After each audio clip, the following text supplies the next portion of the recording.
10:01. Good morning from the 104.5 The Zone Studios. I'm Lucas Panzica. All eyes remain on former Tennessee quarterback Nico to see where he lands in the spring transfer portal. Multiple reports yesterday stated that Iamaleava's transfer to UCLA is a done deal, although Chris Lowe of ESPN says the two parties are in talks, but it has not been finalized. In other college football news, ESPN announced today that after 38 years, Lee Corso is retiring as a college football analyst. The legend will be on the College Game Day desk one final time in week 1 of the 2025 season. We are officially 1 week away from the first round of the NFL draft in Green Bay, where, of course, the Tennessee Titans have the number 1 overall pick.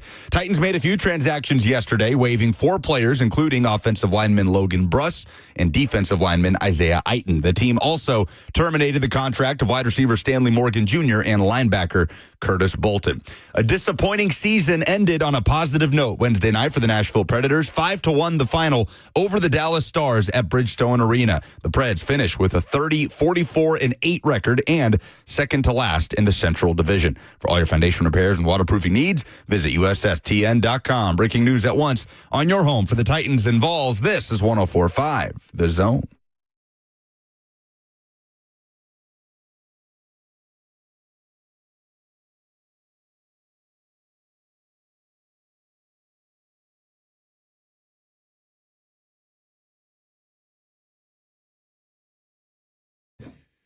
Congratulations to Lee Corso on an awesome career, being on the desk of College Game Day for our entire adult lifetimes and hanging it up after a very, very successful run on one of the most successful sports shows or sports pregame shows that has ever existed or will ever exist.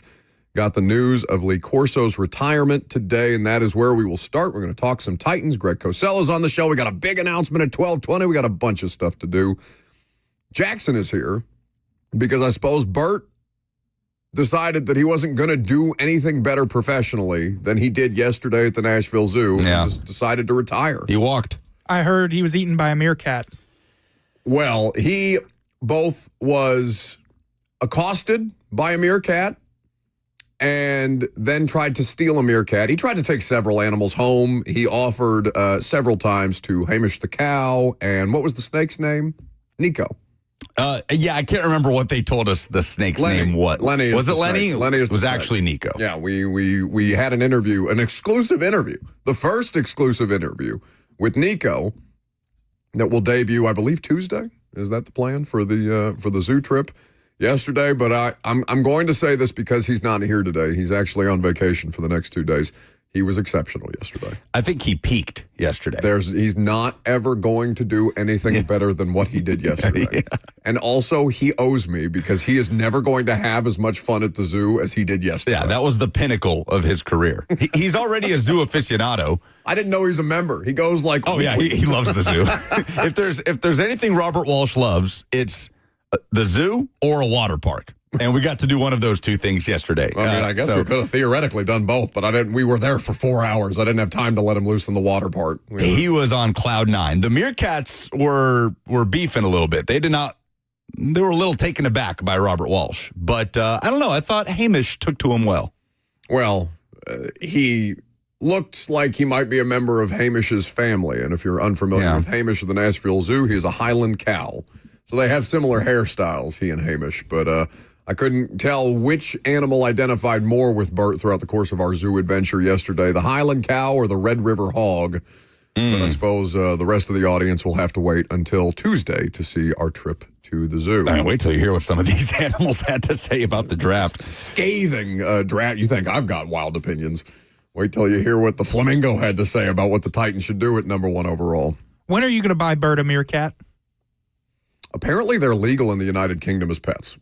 But that's awesome. They're also ankle biters. So I may do it just for the hilarity of Bert getting a meerkat and then realizing that he hates it as it just nips at his ankles constantly. Did you know pit bulls are illegal in the United Kingdom as pets? I did not. You are not allowed to own a pit bull. Okay. But you are allowed to own a meerkat. Why? Apparently. They're too scary for the Brits? There is data out there that, I don't want to cause any controversy. I know pit bull owners get very upset, and I love it.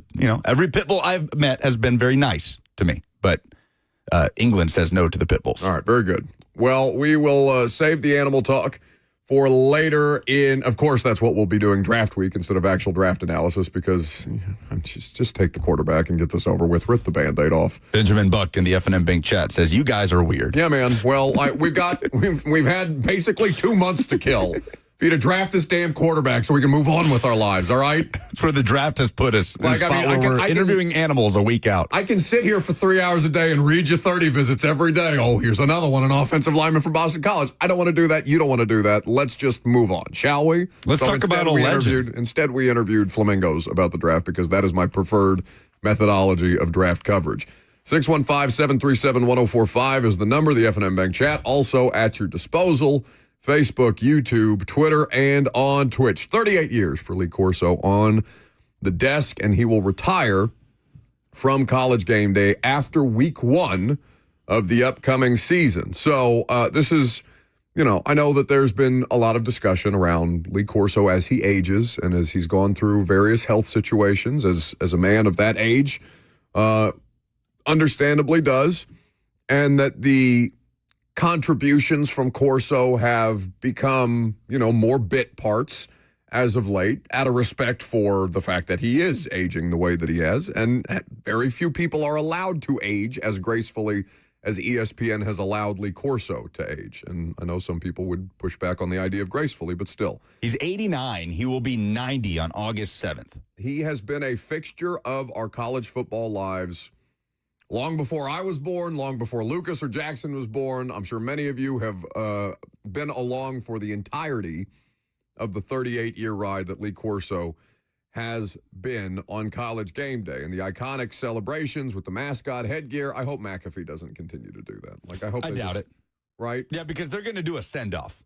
Corso's not done. He's going to be on the College Game Day desk week 1 of the 2025 season. Tom Pelissero is reporting that 2 Indianapolis Colts have been suspended for gambling. I understand, but just reiterating that because they are doing the send-off, I doubt that they're just going to hand it down to McAfee or whoever to keep doing the headgear. I feel like that's going to be the last hurrah for Corso and the headgear thing. I hope so.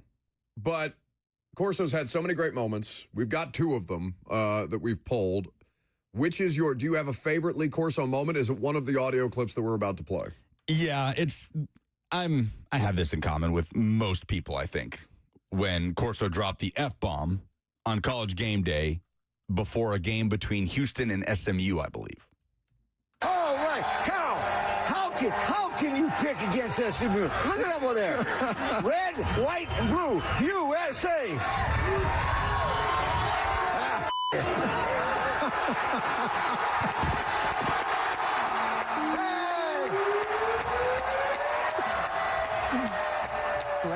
So he picks up one headgear. He says, F it. No, he had the, what do you call the thing that cheerleaders yell through? Oh, I have no idea. The megaphone? No, not a megaphone, but it's like a big cone. I mean, it looks like a megaphone. That's what it's called. No, the megaphone actually has like a it's like a button, battery, That's right? an electronic megaphone. Oh, okay. Well, then a non-electronic megaphone. It looks like a giant cone that you're yelling through. He had one of those, and he went, bleep it, threw it into the crowd to pick up the Houston headgear. All-time moment. I was lucky enough to be watching that one live. I don't even know. I think I was in high school when that one happened. And it's amazing watching these old clips, seeing how small the game day desk was not 12 years ago. And now it's huge. And there's sometimes 6 people sitting there.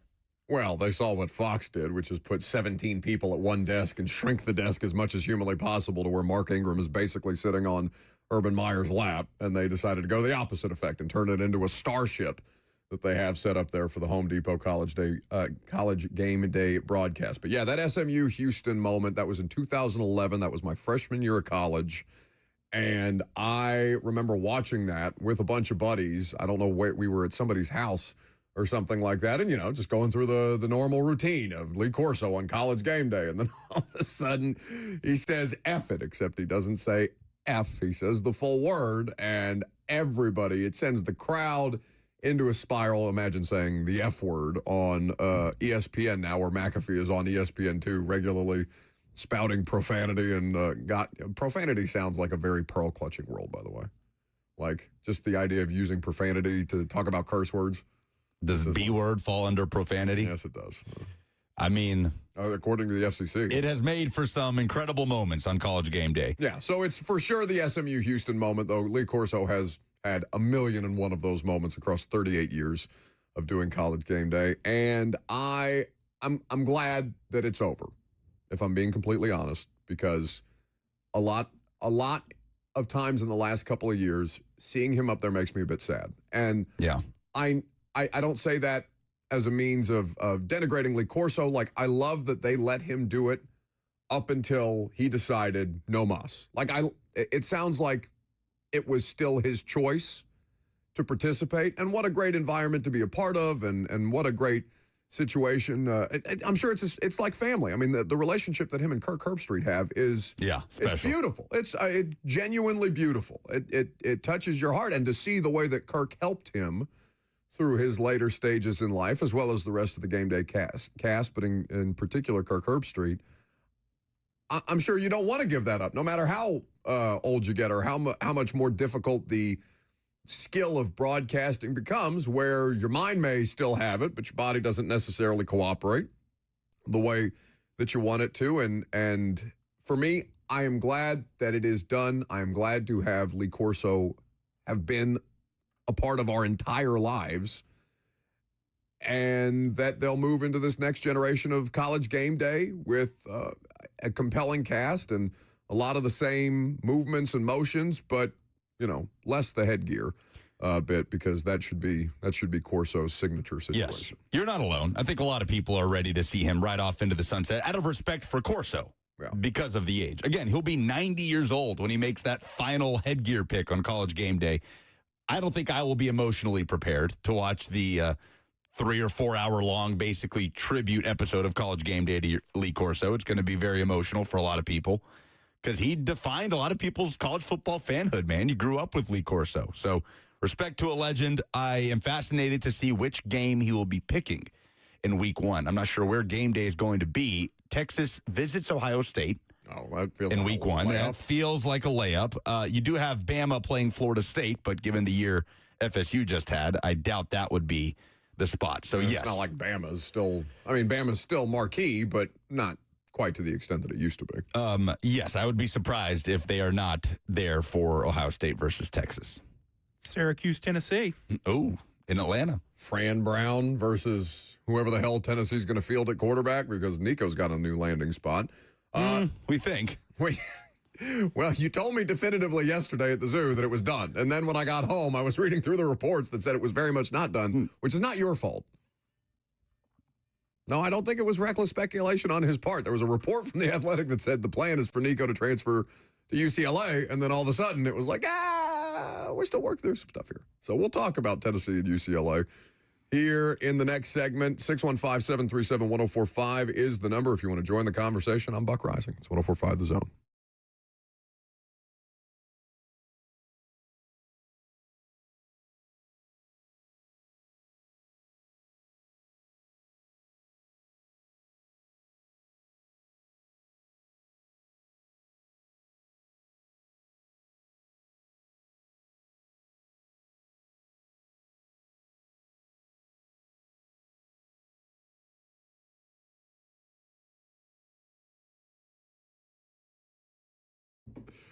Even when I'm free of Robert Walsh for a couple of days, I can't quite get free of him. But what you want to be free from is the common frustrations that a lot of guys feel, whether you're getting up there in age and starting to feel a little more tired on a day-to-day, sluggish, not necessarily like yourself, and just assume that it's part of the aging process. But I'm here to tell you that it doesn't have to be that way. If you're dealing with low energy and performance issues, those things aren't inevitable. Solutions exist, and they exist at the Tennessee Men's Clinic. No guesswork and no gimmicks, just real science and effective treatments, because they want to make sure that you are being cautious around online fixes, generic online pills that are overpriced and ineffective. They are there to offer you personalized treatment plans at the Tennessee Men's Clinic, because their multiple urologists and providers tailor solutions specifically to your body and to your goals. You can get comprehensive men's services at the Tennessee Men's Clinic. ED treatments and other options many guys don't even know exist. If you are somebody who is dealing with these issues, you need to call the Tennessee Men's Clinic today, because it's too much procrastinating at this point in time, or just dealing with the misconceptions that are very easy for them to clear up. Call them at 615-208-9090. That's 615-208-9090, or visit them online at TennesseeMen'sClinic.com.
So we're still waiting to figure out where Nico Iamaleava is going to play quarterback in 2025. We think we know, but we're not 100% sure based on the latest reporting from Chris Lowe and from The Athletic and Max Olson, who you're going to hear from here in just a second. Welcome back to the show. We're fueled by Hattie B's Hot Chicken, the best hot chicken in the world. Download the Hattie B's app today. If it's your first time mobile ordering, you get a free dessert. Who doesn't like free peach cobbler?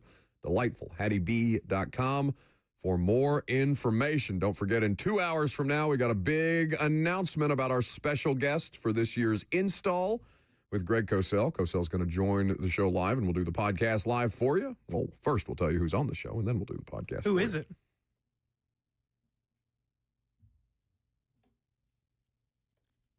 It's Bert. I just 615-737-1045 is the number. So, is Nico Iamaleava going to play at UCLA or not?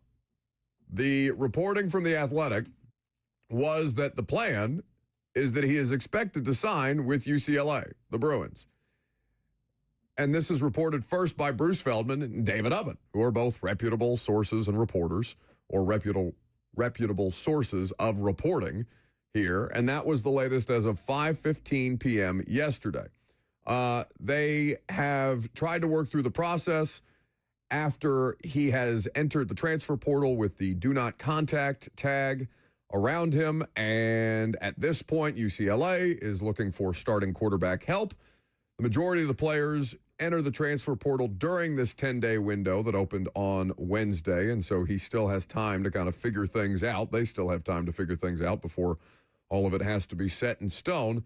And the reporting around it specifically says, quote, he will almost certainly head to UCLA with the intention of starting. So I don't know if that's that he'll almost certainly head to UCLA or that he almost certainly intends to start.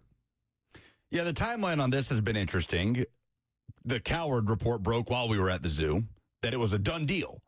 And that was the first time, I believe, we heard anybody say, whoever was leaking that to Coward, assuming from Nico's camp, that it wasn't about the money. It was about the Tennessee offense.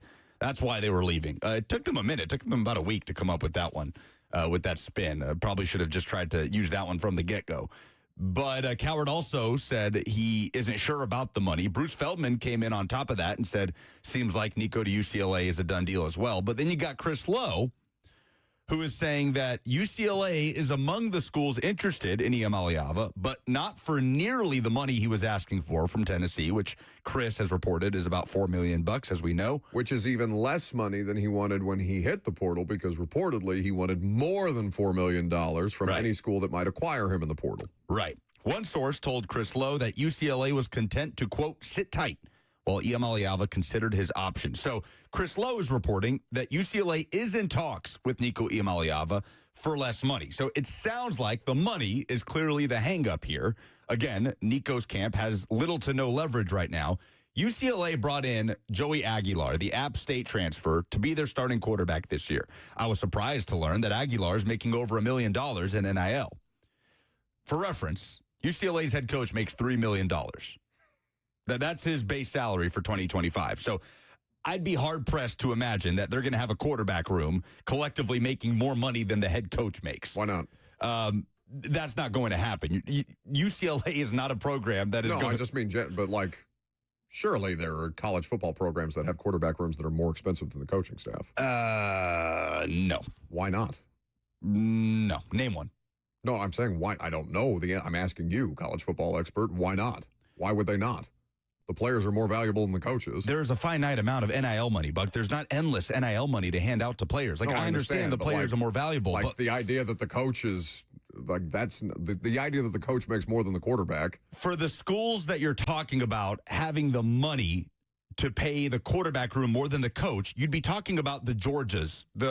Let's say... That's what I'm asking you. Like, right. There's not a college football program anywhere? You're talking about the schools where the coach makes $10 to $13 million. Okay. The highest paid player in college football is Carson Beck, making $3.8. So, no, there's not a school that's paying its quarterback room more than its coach. Well, that should be the case at some point, no? Maybe it will be. We'll see, but I wouldn't argue that it should be the case. I don't know. It absolutely should be. The players are and we don't got to get bogged down, but the players are way more important than the coach is. Yeah, we can agree to disagree on that. Is Nico more important than Josh Heupel? We'll find out this year. I mean, right now, Nico is certainly not a more valuable asset in terms of what he's making. Is Carson Beck more valuable than Mario Cristobal? Yes. Oh, please. Go ahead. No, what was that game that he had the running back continue to carry the ball and then fumble? No, he's had his share of mistakes. Like that? Yeah. Okay. Carson Beck was also pretty dreadful last year. So no, the Georgia wide receivers were dreadful, and Carson Beck suffered as a result. He had his struggles. So that's a debate for another day. The point is, this is UCLA we're talking about. Sure. Okay, UCLA is not going to be the one school to pay its quarterback room more than its head coach. That's fine.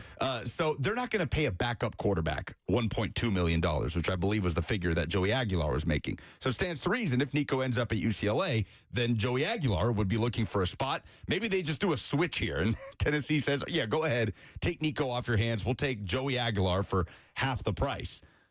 But if the Nico figure is well below what he was making at Tennessee, you even put it a few notches below that for what it means to make money in California versus Tennessee.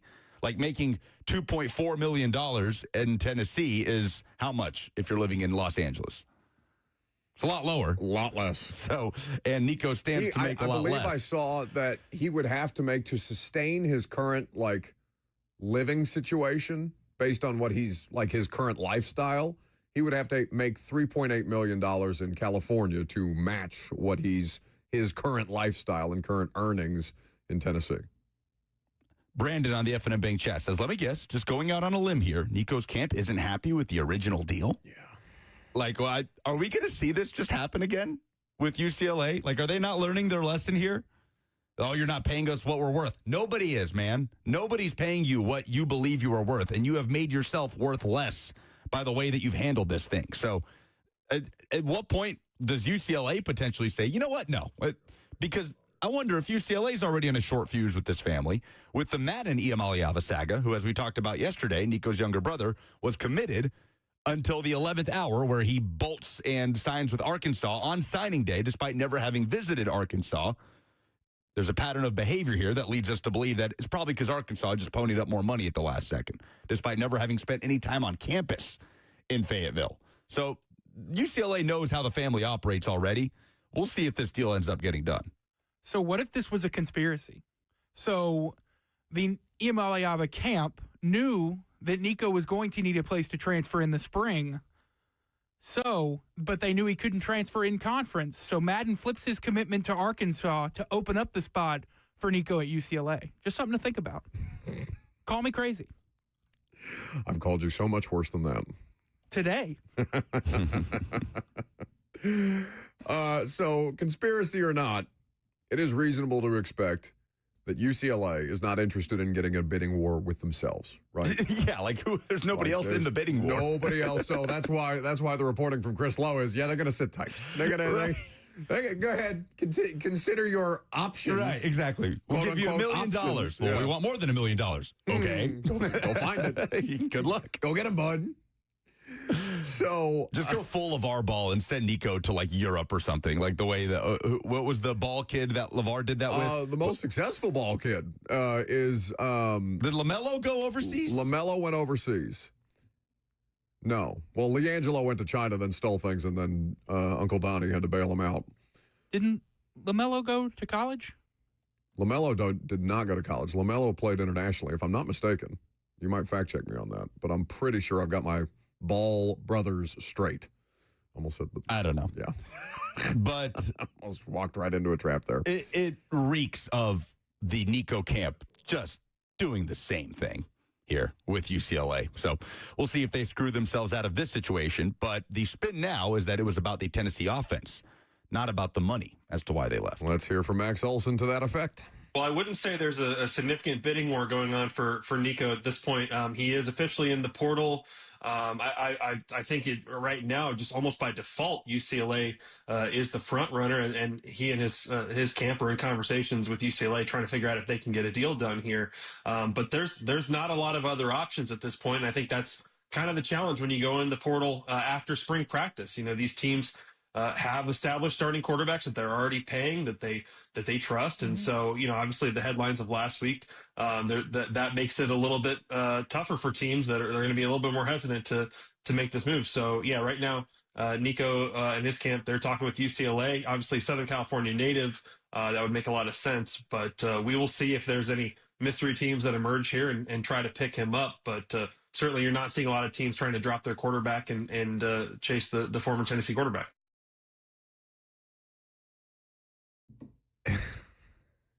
The idea that it's about the offense is the thing that Colin Cowherd and other people who are in contact with people around Nico, that is something that is being offered up now. No, it wasn't about the money. It wasn't about the money at all. You fools. See, the offense, which, by the way, had you offered that as a reasonable excuse before you pantsed yourself with the financial situation, maybe I'd have heard you out. Maybe the rest of us would have heard you out, because Tennessee's offense does not translate to the NFL level. There's not been a successful Tennessee quarterback in the NFL other than Joe. The biggest success for Tennessee quarterbacks at the NFL level is Joe Milton getting traded for a 5th-round pick. Yeah, Josh Heupel has not had a quarterback find success in the NFL. He's gotten them drafted. I mean, going back to Sam Bradford, number 1 overall. But none of them have found their footing as a competent starter in the NFL. That's a fact. The wide receiver position is very hard to translate from the Heupel offense to the NFL. Also a fact. Like, there are very fair critiques about the Tennessee offense and how it does or does not translate. It's also the same offense you committed to right off the bat. Same head coach you committed to. Like, nothing changed, really, about the scheme that you committed to. Right. So if you had an issue with it, the time to bring it up would have been at the end of the season. And then when these, which they did, allegedly. As people, allegedly, who is reportedly, allegedly. That is them alleging that they brought up the offense. No, that's been reported that they wanted more offensive line help, more receiver help. Yeah, but that's not a schematic situation. And now they're saying it's all of it. It's just the offense. It's the lack of receiver weapons. It's the scheme. I remind folks that UCLA was one of the worst offenses in the Big Ten last year. Their offensive line was one of the worst in the Big Ten last year. They have a first-time play caller on offense. Their top 2 rushers from last year are gone, and 4 out of their top 5 receiving targets from last year are gone.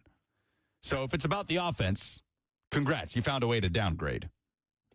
Well, and the other part of that is, what does he think the environment is going to be at UCLA? You know what their record was last year? They're like 5-7. Yeah, Deshaun Foster, first-year head coach, former player at UCLA, going into his second year as a head coach at his alma mater.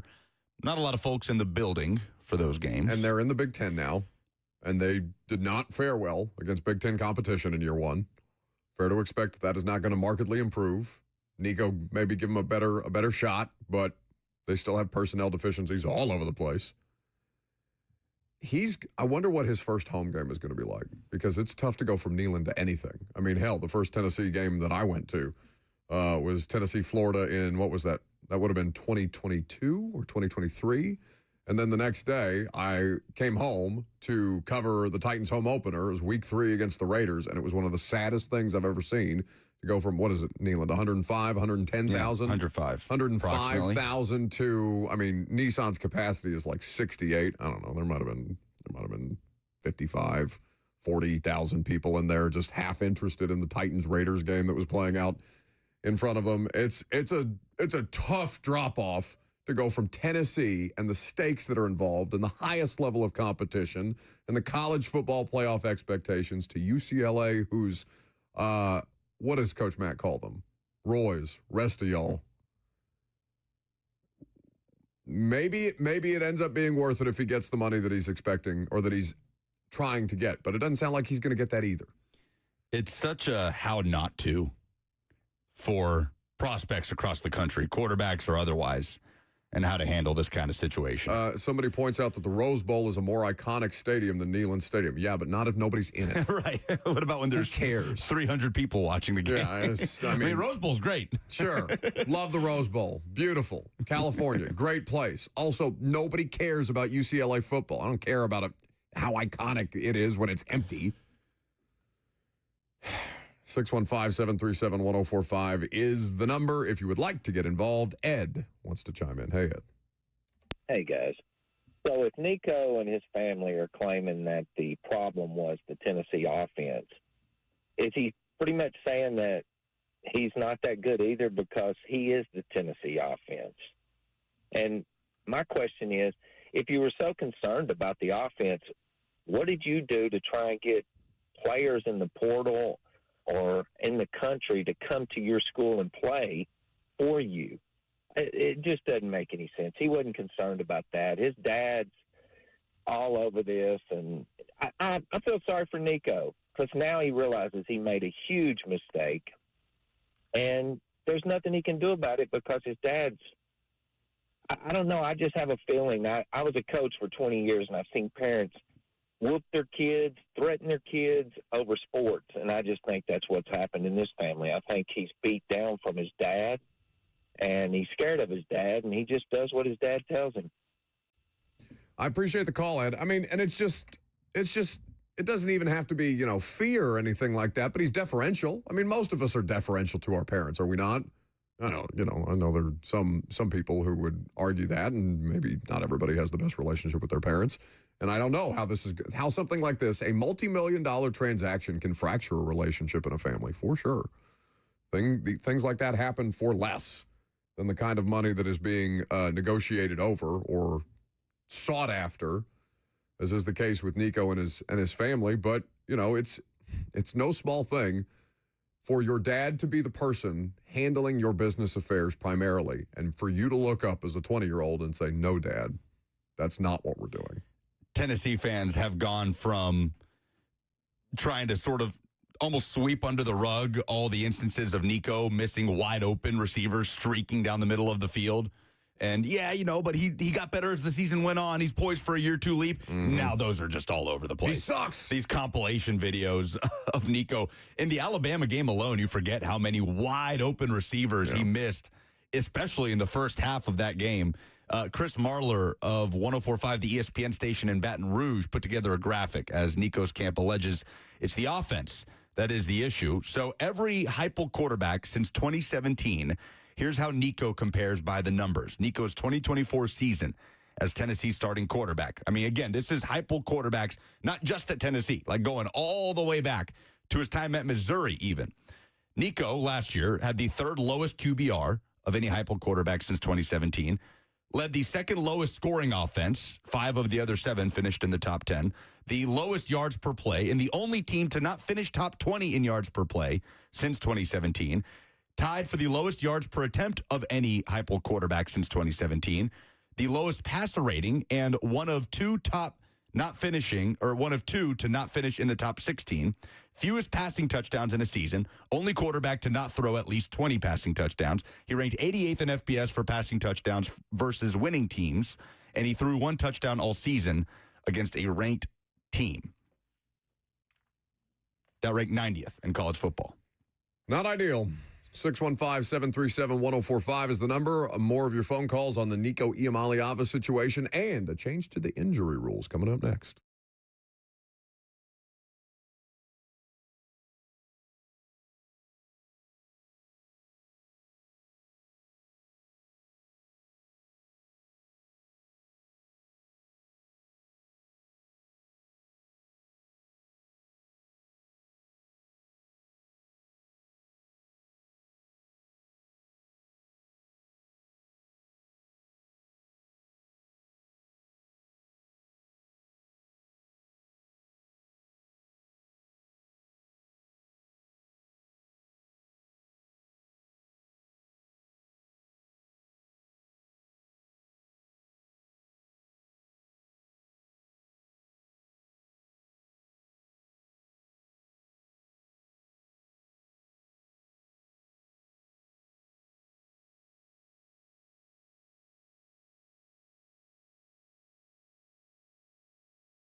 All right, so if we're going to run one topic into the ground, it's going to be this Nico one, because that's the thing that you guys seem to be the most interested in. We are a week away from the NFL draft, but like I said, I can't tell you who you're going to pick in the second because you haven't gotten through the first round yet.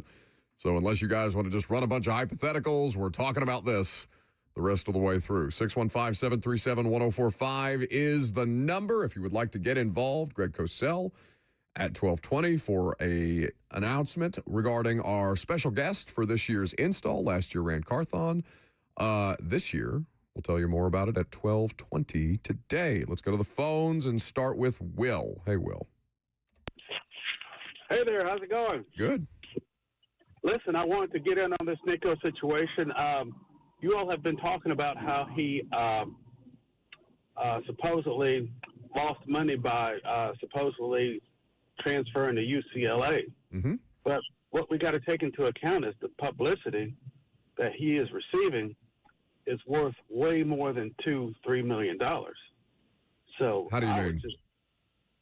Well, everybody's talking about him. We're even talking about him. Yeah, and but how are you quantifying that? Will, I'm confused because that's not going to turn into endorsement opportunities for him. Translate that to dollars for us, Will. Let's just say he has a successful year at UCLA next year or the year after. Mm-hmm.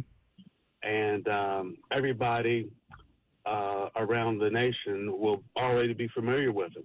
And that might translate into dollars maybe 1-2 years from now if everything. Yeah, but you and I appreciate the call. I get where you're trying to go, Will, but like you mentioned it as if it was definitive that he was going to make up that money in the transfer, and he'll be in the league. Like, I don't know, or is Allstate going to want to run a Nico Iamaleava campaign after he's? I mean, maybe. I mean, this is truly testing the all publicity is good publicity theory. Yeah, it's not like the Dallas Cowboys where that's brand equity just because Jerry likes to make things a circus and he's got the biggest fan base in the NFL. I mean, maybe Nico's, getting more social media followers and can just become an influencer. I'm sure he's getting more interaction on social media. Oh, yeah. I don't know. I want to block those DMs. Yeah, I don't think that's the kind that is going to drive up your engagement rate. So I get where you were trying to go in principle, but I don't think that you're operating in a lot of maybes there, right? And definitively, Nico Iamaleava is going to make less money this year than he did last year, which is a step back. He could be the next mayhem guy. Yeah, there you go. Yeah, but that guy swoops in. But that actor, he's too good. What's his name? He was on 30 Rock. He's in a bunch of stuff. He's so good. Yeah, had a bit role on Brooklyn Nine-Nine, which I know Jackson watches. But yeah, The Vulture on Brooklyn Nine-Nine. How about Aaron next? Hey, Aaron. Hey, guys. Thanks for taking my call. One thing I just realized, I believe my memory is correct on this, but I could be wrong. The UCLA head coach, isn't he the same guy that had the interview at the Pac-12 big day and completely ghosted out? He just stood there in silence. Is that the same coach? Yes. He didn't quite ghost out, but he had that weird thing where he was essentially getting people to know, helping people get to know the program. He didn't look prepared in his opening remarks at Big Ten Media Day. I'm sending it to Jackson now. We played this when it happened. Okay. Can we play it again? Thank you for the call. Yes, so that is the same guy, Aaron. Yeah, that was his first ever media days, and he I remember us talking about it. We felt bad for the guy. Didn't they make shirts after the fact like they did? That is an example of bad attention being translated into dollars, but I don't think Nico's going to make T-shirts out of this. He clearly stepped up there with no plan. I mean, there didn't seem like an SID gave him a plan. So we were saying he was put in a bad spot. Might have, but maybe he crumpled it up. I have dealt with coaches who have waved off PR people before, so it's not within the realm of possibility that the PR people were prepared and the coach decided, nah, boys, I got this. Let's hear from Deshaun Foster, the head coach of UCLA. Coach Foster, welcome to the Big Ten. We'll begin with your opening statement. How you guys doing? I'm happy to be here. Glad to be a part of this great conference. Finally putting two great emblems together, UCLA and the Big Ten.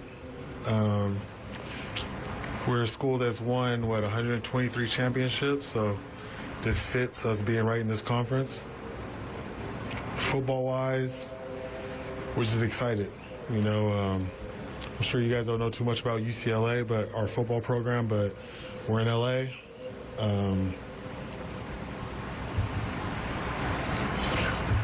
It's us and USC. We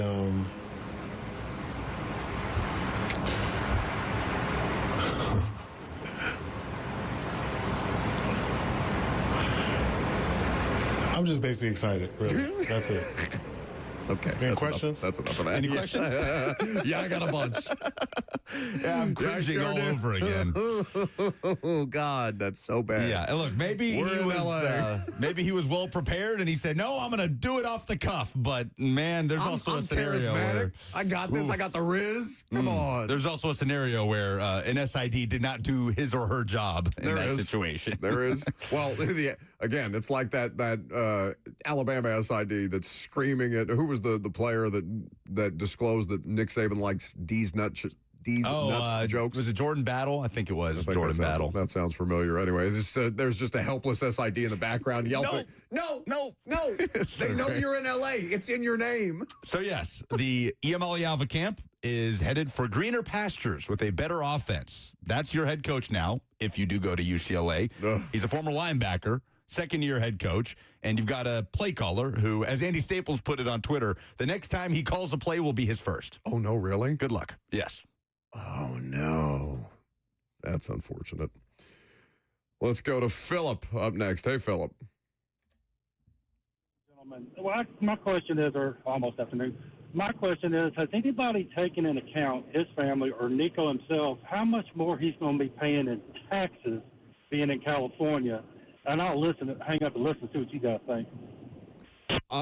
Well, I would assume, but there doesn't seem to have been a ton of foresight around this entire situation. They are from the West Coast, correct? They are from California? Correct. So fair to expect that if you have lived the bulk of your life in that situation, that you are familiar with the tax rate in the state of California, including the fact that California has state income tax and Tennessee does not. So I would assume that they did account for that. But like I said, I would have assumed that Dad would not have gotten on Twitter and called Pete Nakos the what? The B word. The B word. And things like that. And I would have assumed that they would have had a better backup plan than telling Colin Cowherd, no, it's the offense, not the money. That's why we're leaving. It doesn't look like there was a ton of planning that went into this. There was a lot of knee-jerk reaction, it would seem, and a lot of explanation after the fact. No, it's this. This is the reason why we did this. Not the money, not the most important thing in the world, not the thing that we're currently arguing over. Like let's say he made the exact same that he was making in Tennessee in California, $2.4 million.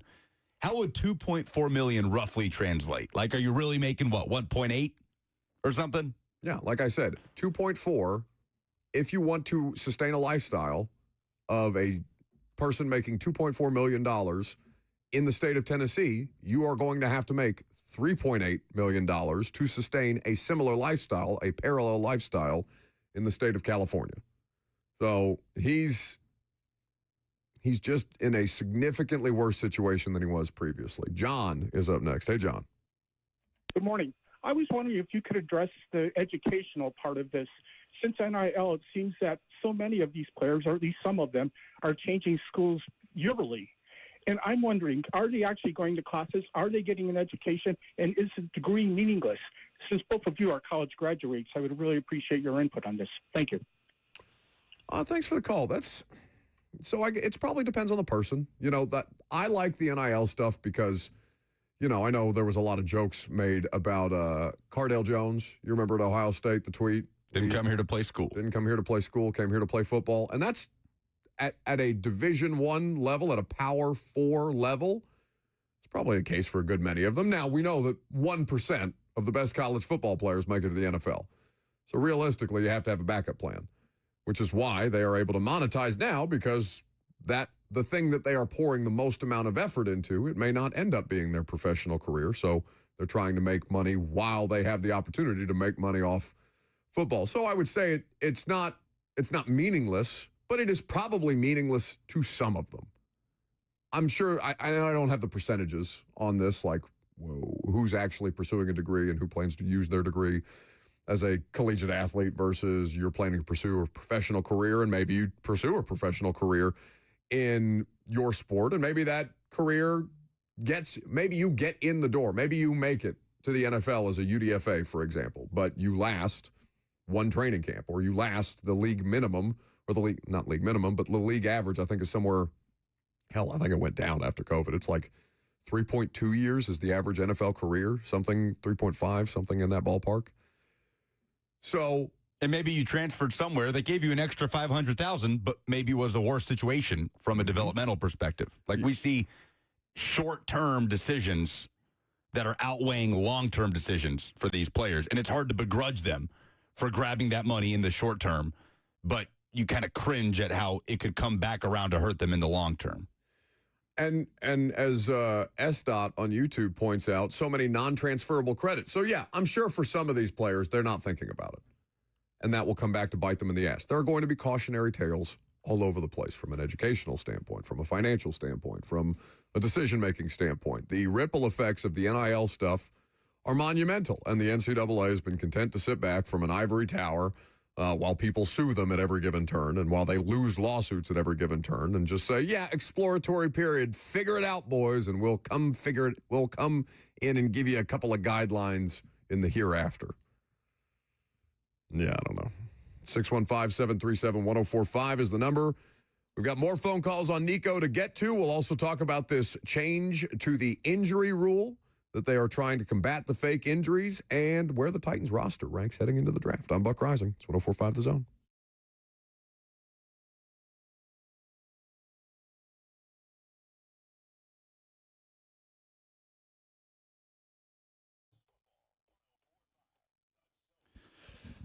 All right, 10:56. You're probably coming up on your lunch break. Think like we did the other day when we took a team lunch trip to Hattie B's. For us, it was the Charlotte Ave location, but you can visit any one of their Middle Tennessee spots, the Factory at Franklin, Lower Broadway, Melrose, Midtown, Nashville West, even the Nashville Airport. When you're flying in and out of town, Hattie B's open daily at 11 a.m., although the Factory at Franklin open at 7 a.m. on weekends for breakfast. So go check out their brunch. If you have someone in town, want to take them to a Nashville brunch, what better than a hot chicken brunch at Hattie B's? I'm telling you, I'm still thinking about the hot chicken that we ate on Tuesday. It's always good, but Tuesday, it felt especially perfect. Hattie B's is consistent. It's a family-run restaurant that serves up your favorite Southern food and the best hot chicken in the world. They hand-bread their fried chicken. It's cooked to order. Add your spice level. Hot or not, everything in between. The sides, for me, hugely important. Got the baked beans the other day with the bacon. Incredible. You simply can't go wrong. Be sure to download the Hattie B's app today. You get a free dessert just by doing so, and go to Hattie B's for lunch today.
It is 11:01. Good morning from the 104.5 The Zone studios. I'm Lucas Panzica. All eyes remain on former Tennessee quarterback Nico Iamaleava to see where he lands in the spring transfer portal. Multiple reports yesterday stated that Iamaleava's transfer to UCLA is a done deal, although Chris Lowe of ESPN says the two parties are in talks, but it has not been finalized. Another college football news today, ESPN announced that after 38 years, Lee Corso is retiring as a college football analyst. The legend will be on the College Game Day desk one final time in week 1 of the 2025 season. And a disappointing season ended on a positive note Wednesday for the Nashville Predators. 5-1 the final over the Dallas Stars at Bridgestone Arena. The Preds finished with a 30-44-8 record. What? Easy for me to say. And second to last in the Central Division. Also news today that Preds legend Shea Weber will be inducted in the Tennessee Sports Hall of Fame as part of the class of 2025, joining legends like Coach Doug Matthews and Ron Slay in the same class. For all your foundation repairs and waterproofing needs, visit USSTN.com. Breaking news at once on your home for the Titans and Vols. This is 104.5 The Zone.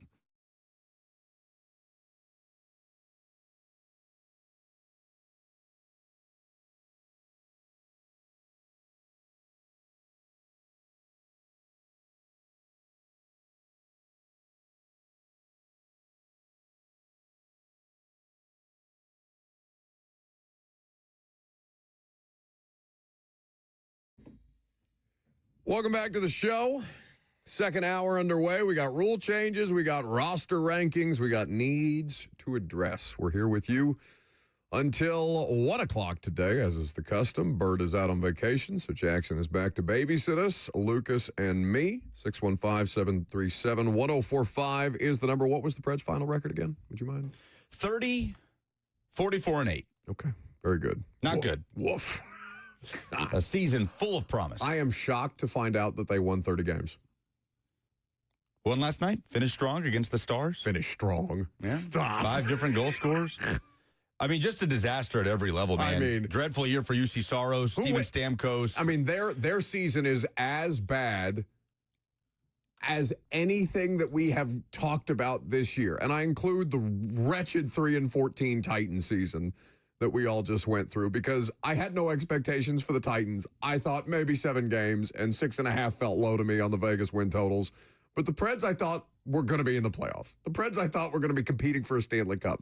The Preds went out and got the holy trinity of free agent acquisitions, and then proceeded to pee down their leg for the better part of 6 months. Like, it's crazy how badly that cratered. Is anybody getting fired? I have never paid this little attention to the Nashville Predators as I have this year. There has been zero reason to acknowledge their existence other than congratulations to Shea Weber, who's going into the Tennessee Sports Hall of Fame, deservedly so. And to feel pity for my friends who do the broadcast. Like, I don't, what is the state of the Nashville Predators? What's going on with their coach and their GM situation? Are they just going to run it back after this nonsense? That's the big question right now. Will Andrew Burnett remain? I did see a report yesterday from Anthony Pellegrino, who covers the Preds for IceInsider.com, and he believes that Burnett is going to return as the Pred coach next season. There's not been an official statement on that from the franchise, but no doubt, in terms of expectations versus reality, the Preds had, just a massively, it's hard to overstate how disappointing the season was. So we will see what becomes of the Nashville Predators and the people running them moving forward. All I know is that everybody should feel great shame as to how this season went. That is as disappointing a season as any team has had relative to expectation that I can think of locally in a long, long time. Anyway, got some rule changes in college football, and one in particular that is going to combat the thing that Vols fans have been protesting as loudly as anybody in college football. And the rule change is in an effort to curtail players faking injuries, something that the Playing Rules Oversight Panel has approved, changes to the injury timeout rules starting this fall. So under the new rule, and this is reported by Heather Dinich at ESPN, under the new rule approved Wednesday, if medical personnel enter the field to evaluate an injured player after the ball is spotted by the officiating crew for the next play, that player's team will be charged a timeout. If the team doesn't have any timeouts remaining, a 5-yard delay of game penalty will be assessed. And she goes on to add that the proposal to adjust the injury timeout rule resulted from teams faking injuries to stop their opponent's momentum or avoid using an allotted timeout. So nothing wrong with the idea of taking advantage of a loophole in the rules. But now they've tried to close the loophole, and hopefully that solves the bulk of the issue. How does this apply to extra points is my question. Because that's where Tennessee utilizes that rule. If Tennessee marches down the field and scores too quickly and they want to give their defense a rest, you will oftentimes see a Tennessee offensive lineman go down after the extra point to give the defense a little bit more time. He's looked at, helped up, off the field. Then you get the kickoff and you get to play the next series. But, I mean, I like this rule in principle after the ball is spotted, right? So, in other words, a player can't play the play, a defensive player, get up, get in position for the following play, ball is spotted, it's ready to be snapped, and, oh, he's down like a sniper shot him. I guess their theory is if you're hurt, you're hurt, and you're probably not getting up and getting ready for the next play. Which I think there are times where an injury, a player, the adrenaline's pumping, and you don't realize something's wrong, and then suddenly they're about to snap the ball, and you just feel a tweak in your hamstring. Like, it could happen. Or you try to, what am I trying to say? You try to press off your leg, essentially, and your leg just gives or something like that. Yeah, so I worry about this affecting a team negatively when a player actually got hurt, like twisted their ankle. I don't know, something that they don't realize happened until they have time to sit there and let it marinate for a little bit. But in theory, it does feel like it'll certainly wipe away coaches intentionally having players go down for a sub or for more time or disrupting an offense's tempo or whatever. Because I see some comments on the F&M Bank chat. You can interact there, Facebook, YouTube, Twitter, and Twitch if you'd like. For example, Tyler on YouTube says, this change is definitely going to screw a team when someone actually gets injured late in a game. Should have just made it where if you get hurt, you sit out the rest of the drive. That seems gratuitous, though. All right, so I guess there's not going to be a perfect solution, right? Is kind of how I view rule adaptations, because this is a rule adaptation. What is more likely to happen most often? That teams and players and coaches are going to take advantage of faking an injury to try and slow down an opponent in the way that Tennessee fans have been driven crazy when Josh Heupel was running the up-tempo offense and things like that. Or an unfortunate situation happens where a player goes down. Maybe the team doesn't have any timeouts left, so it costs them a 5-yard penalty, delay of game penalty. On 4th and 1 or something. But I bet the percentage of time that actually happens versus how frequent the fake injuries are, minuscule in comparison. So if I get your point that and especially if it happens to your team, you're going to be pissed.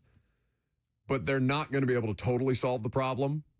And this to me seems like worth trying versus what we have been going through, which is just these constant fake injuries that are happening and players, quote unquote, dropping like flies.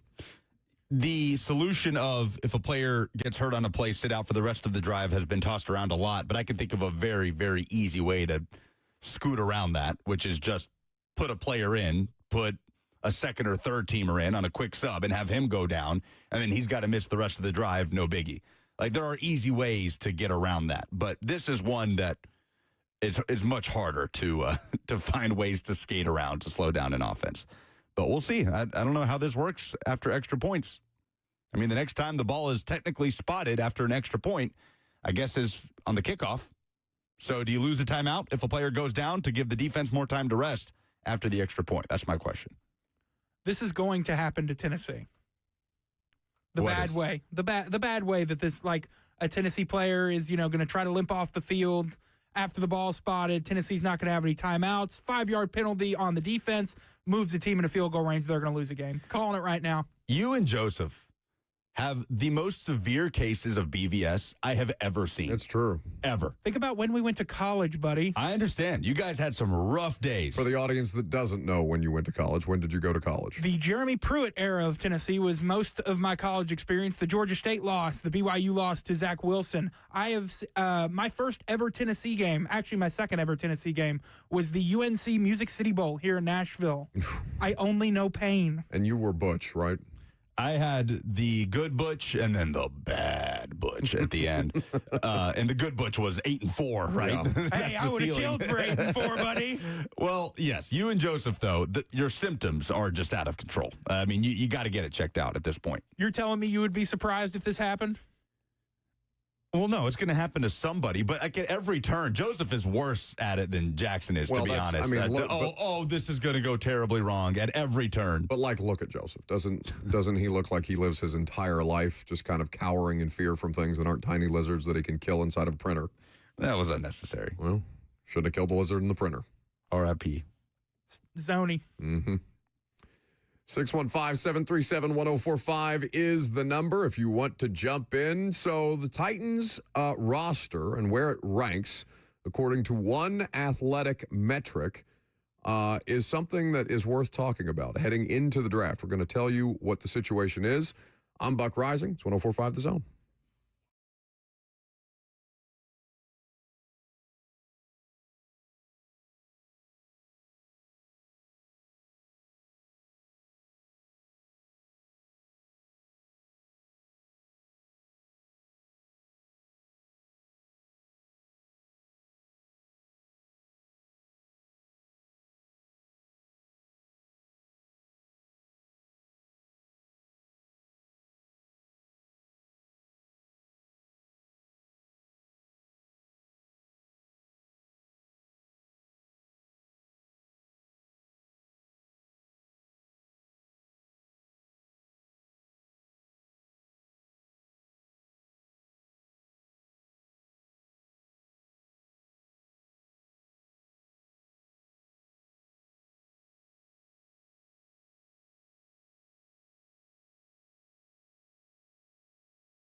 Murfreesboro golfers, it's time to say goodbye to pain and hello to a better game with Burrow Chiropractic's revolutionary stem wave therapy. Stem wave therapy is a non-invasive, cutting-edge treatment designed to help golfers get back on the course pain-free. This advanced therapy uses sound waves to target and repair damaged tissues, providing natural, long-lasting relief. At Burrow Chiropractic, their expert team is dedicated to offering personalized care that caters to each individual's unique needs. Stem wave therapy is perfect for treating chronic pain, inflammation, and even old injuries, allowing golfers to swing with confidence and with ease. Plus, Burrow Chiropractic is proud to be the official chiropractic provider for Middle Tennessee football, ensuring their athletes stay in peak condition. Golfers can experience the benefits of stem wave therapy by visiting Burrow Chiropractic today. Call them at 615-410-7643. That's 615-410-7643, or check them out at burrowchirotn.com.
Welcome back to the show. We are fueled by Hattie B's Hot Chicken. 615-737-1045, the number if you want to get involved. So I suppose we should do a little bit of draft stuff. Since we are a week away from the NFL draft, if I asked you, now you know this because I sent it to you prior to the show, but if I asked the audience, where would you rank the Titans roster, 1 to 32, going into the NFL draft? Not knowing, assuming that you're going to have Cam Ward playing quarterback, but he's not on your roster yet. Going to have to wait another week for that. Not knowing who's going to be playing wide receiver beyond Calvin Ridley and, I don't know, James Prochet. Is that kind of where we're at? Van Jefferson. Wide receiver room leaves a lot to be inspired. The fourth best receiver in the NFL? Who? Traylon Burks. Stop. Not my words. I don't want to talk about that again.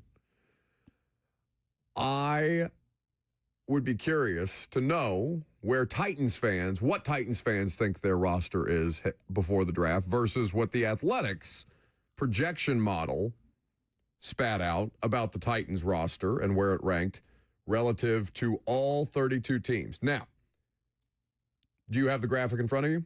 Sure do. Okay. Because I was going to make you guess the top team, but fair to expect that you know the top team. Who's got the best roster in the NFL according to the Athletic? The Philadelphia Eagles, your defending Super Bowl champs. Correct. So the model that they used ranked all 32 rosters from best to worst ahead of the draft. To do this, the model takes various metrics and assigns a value to each player that shows their impact on a single game. So it's basically war for football for you baseball fans out there. Of course, and the author of this article is Austin Mock, appropriate, ahead of the draft. Of course, positional value, he writes, is vital in football, which means superstar running back Saquon Barkley is not going to be as valuable as elite edge rusher Myles Garrett, which I think is fair, even though they're the best players at their respective positions. I disagree. Derrick Henry's still better than Saquon Barkley.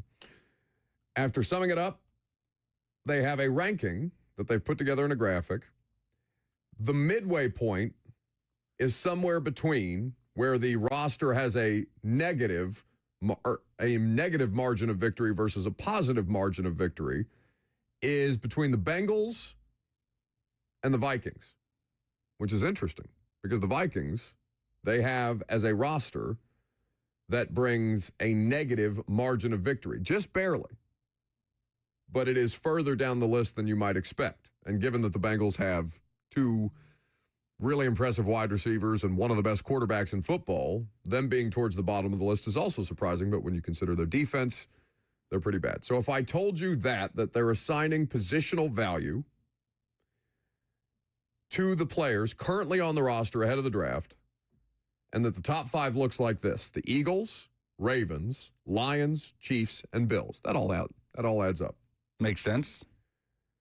The bottom five: the Patriots, the Saints, the Raiders, the Jets, and coming in 32 out of 32 with a negative 5.2 margin of victory, your Tennessee Titans, which also makes sense.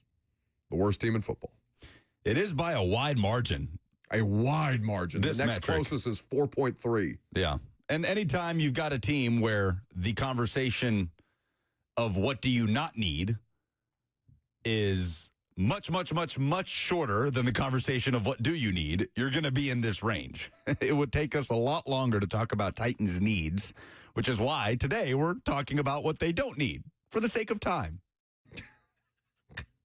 I keep promising the audience that at some point you're not going to need everything. Like I promise you at some point. But I've been doing this for 3 straight years where you need literally everything in the world to make your roster even functional. So I don't know. True. What, 3 years? You don't need everything. What else? What don't you need? You don't need a long snapper. You might. He's like 40. Yeah, but you don't. Signed him for a year. Okay. You don't need a kicker. You probably are going to bring in another one. Yeah, but you don't need one. You have one. You don't need one for training camp. You don't know what this is going to look like during the regular season. Mm-hmm. You're putting a lot of pressure on old Joey Sly there. Don't need a punter. No, you don't need a punter. Although he's old too. You don't need. So congratulations. You don't need the crux of your field goal team unit. You don't desperately need a defensive tackle, but I think they're going to draft a defensive tackle. I think they need to draft a defensive tackle. So we disagree there. But what the model that spat out the Titans is the worst roster in football, and I would add parenthetically, you don't really need a model. Just look at them, which is why Cam Ward's Fortnite thing means absolutely nothing to me. Another thing you don't need. What? A model. Well, the list just keeps growing. Yeah, I guess. Don't need new stadium. Not a need. Well, no, it is a need. That's why they're building one. Yeah, right. They have filled that need. No, they haven't. It's going to be 2 more years. What are you talking about? Trying to be positive. Okay, why? So here are the Titans at 32 out of 32. This is what the model has produced, and this is the blurb that goes along with the Titans. It's fitting that the team with the worst roster heading into the NFL draft is also the team with the number 1 overall pick. And while that pick is likely going to be spent on a franchise quarterback, the Titans have a lot of work to do to rebuild their roster around their presumed pick of Cam Ward. The wide receivers, offensive tackles, plural, edge rushers, and corners all rate in the bottom 5 of the league.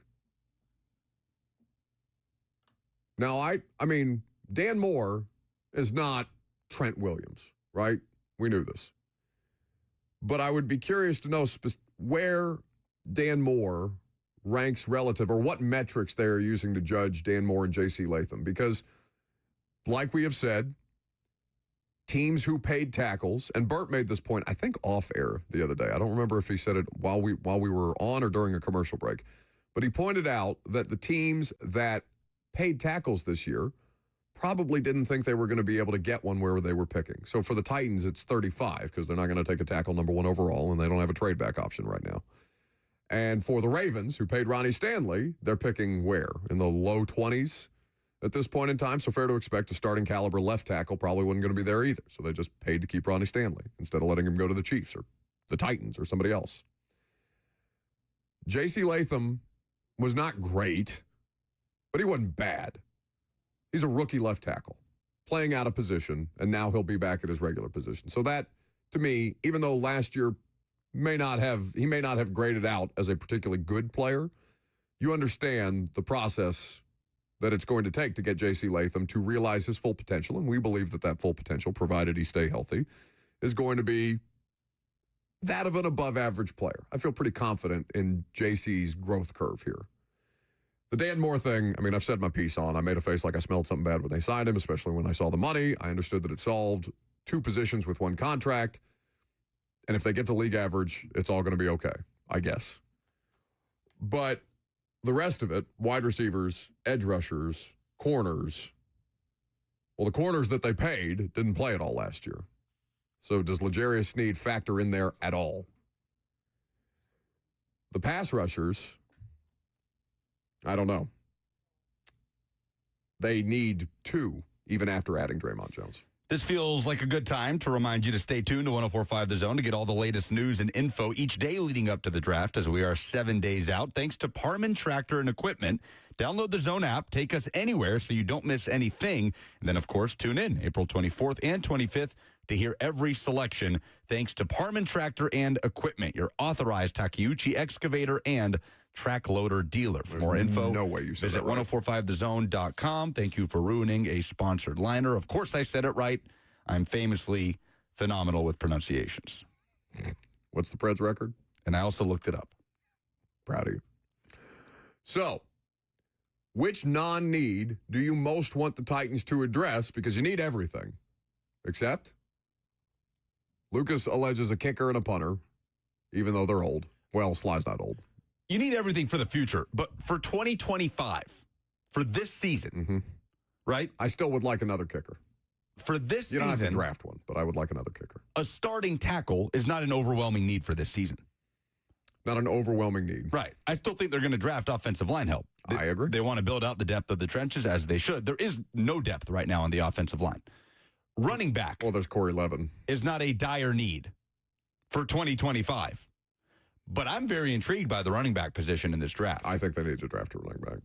Tajay Spears is not something that I can count on yet. Maybe he ends up being that. And it's no disrespect to Tajay. Like, I feel for him. The concussion thing has been unfortunate. And especially after that Jags game where he really started to get it going, had his first 100-yard game, and then I think it literally knocked him out of his first 100-yard game as a Titan or as a professional NFL running back. So I'm not down on Tajay because of his ability. I'm down on Tajay because of his availability. Yep. He's also not your number one running back. Yes. Like, running back is pretty far down the list in dire needs for this team in 2025. I don't put it up there at the top with edge rusher, receiver, potentially corner. We'll see what happens with L'Jarius Sneed. But yeah, that's the other thing. Like that for me is the position at the top of this list. What is a position that is not of dire need for the upcoming season in the short term that you'd like to see them address? For me, it's running back. For me, it's defensive tackle. And they've hosted a lot of defensive tackles on these top 30 visits, 6 of them specifically.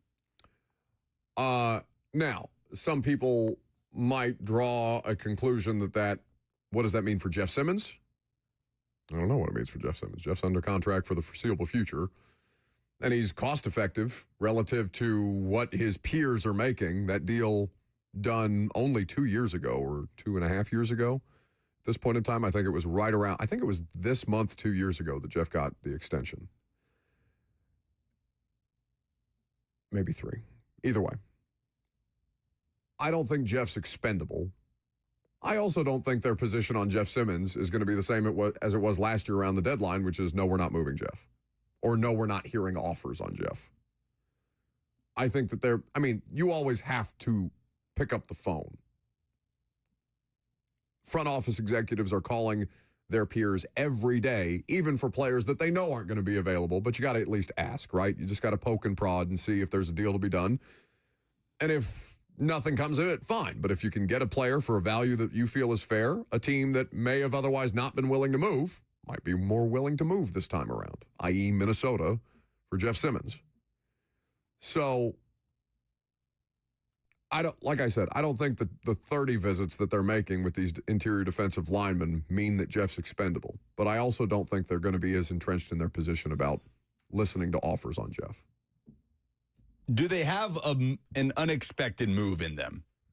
Is the question, because what fits what's the bill of unexpected? Trading Jeff would be the splashiest move they could make around this time. Around this time? Yes, it would. In this offseason? I mean, what could they do that would sort of shake the foundation of the Tennessee Titans more than armed with context? Shake the foundation. What foundation? That's what I'm saying. Like, there's not that many pillars and leaders of the locker room and faces of the franchise right now. Like, right now it's Jeffrey Simmons. So that is the most. I would argue it's Will Levis, who people most associate with the Tennessee Titans. Okay, I bet it's Will Levis. Sure, but that's not the conversation I'm having. I'm not talking about what people see when they look up the Titans on Google. I'm talking about actual players that matter to the fabric of that locker room. Okay. Well, you have Levis, big-time leader for you. Oh, he's fine. I don't think he's bad. But I think most people associate the Tennessee Titans with him. Yes, Buck. Most people that associate the Tennessee Titans with Will Levis do it because he did some crazy stuff that they saw on the internet last year. Okay. That's not the conversation we're having. Okay. I'm trying to talk about leaders in the locker room, like foundational pieces, which they don't have a lot of. Like, it's a low bar right now. Yep.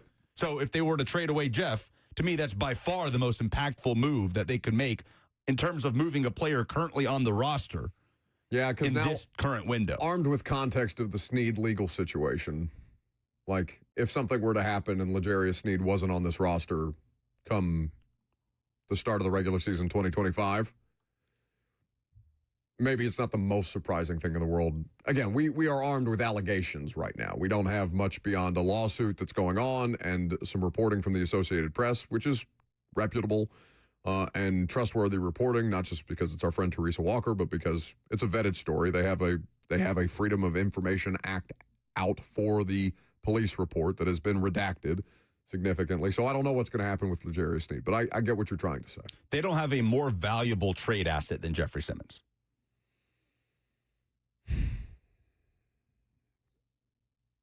I mean, I can't even think of who. I can't even think of. It's not a who, it's a what. It's the number 1 overall pick. But I get currently on the roster. Football team. Okay. I can't think of even a close second, to be honest. Yeah, I can't either. They don't have an offensive player Calvin's fine. Calvin Ridley is a fine player, but he's not a more valuable trade asset than Jeff is, provided he's healthy. Because I don't think Calvin Ridley would have gone for more than what Jeff Simmons would have gone even on a bum elbow last year. So I don't expect that would happen before the draft, though. Like, if there was any interest in moving Jeff, and I have no idea whether there's any interest at all in moving Jeff. This is just a hypothetical. We're not talking as if this is fact-based reporting, other than they are visiting with a lot of defensive tackles. I think that they need juice on their front seven. They don't have much, all right? They've got Jeff. They've got Arden, who's a great energy guy, but beyond that, and was more productive than Harold Landry last year, but you don't have Harold anymore either. You got Draymond Jones coming in here on a prove-it deal, which is not even a prove-it deal because it's $10 million. Like, it's just kind of a loaner to see if he can go make actual money elsewhere. They need somebody who can continue. They need somebody who can spell Jeff. Because if Jeff Simmons is not on the field, they have so little. And it's not, I'm not down on Tavondre Sweat either. He's not somebody who can consistently rush the passer the way that you need to be able to platoon guys at this point in time. So it could just be them adding beef behind Jeff and Tavondre, right? And Sebastian Joseph Day, who's not old, but he's longer in the tooth at this point in time. They brought him back on a one-year deal. Defensive tackle, to me, would probably fit the bill of which non-need do the Titans most, or which non-need do you want the Titans most to address, because I think their pass rush is almost as big a problem as their quarterback play. Yeah, it's a huge problem.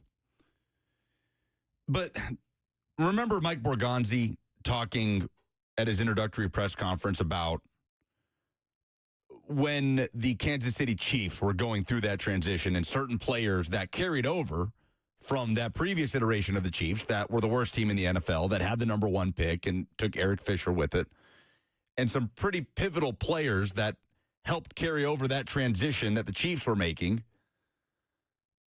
The Titans don't have many of those either. And I do think there is some stock to be put into that. A player that helps you from a cultural standpoint. It's a cliche that we throw around, but it's a cliche that matters. And other than Jeffrey Simmons, who do they have in there right now? I think it's more Amani than it is Jeff. Okay, but you just don't have that many of those figures at this moment. No, and they're the same draft class, but like, it really, to me, and I do this based off who do we go to after a game? Like, who do we go to for reaction after a game? Who do you want to hear from? You want to hear from Jeff because he's the best player on the football team. Best player on a bad football team, but fine. All right. After that, I mean, it was Skoronski, God love him. Jarvis Brownlee, a fifth-round rookie. Amani, when he's and he was more available this year than he has been in the past couple of years. So Amani Hooker, L'Jarius Sneed went around.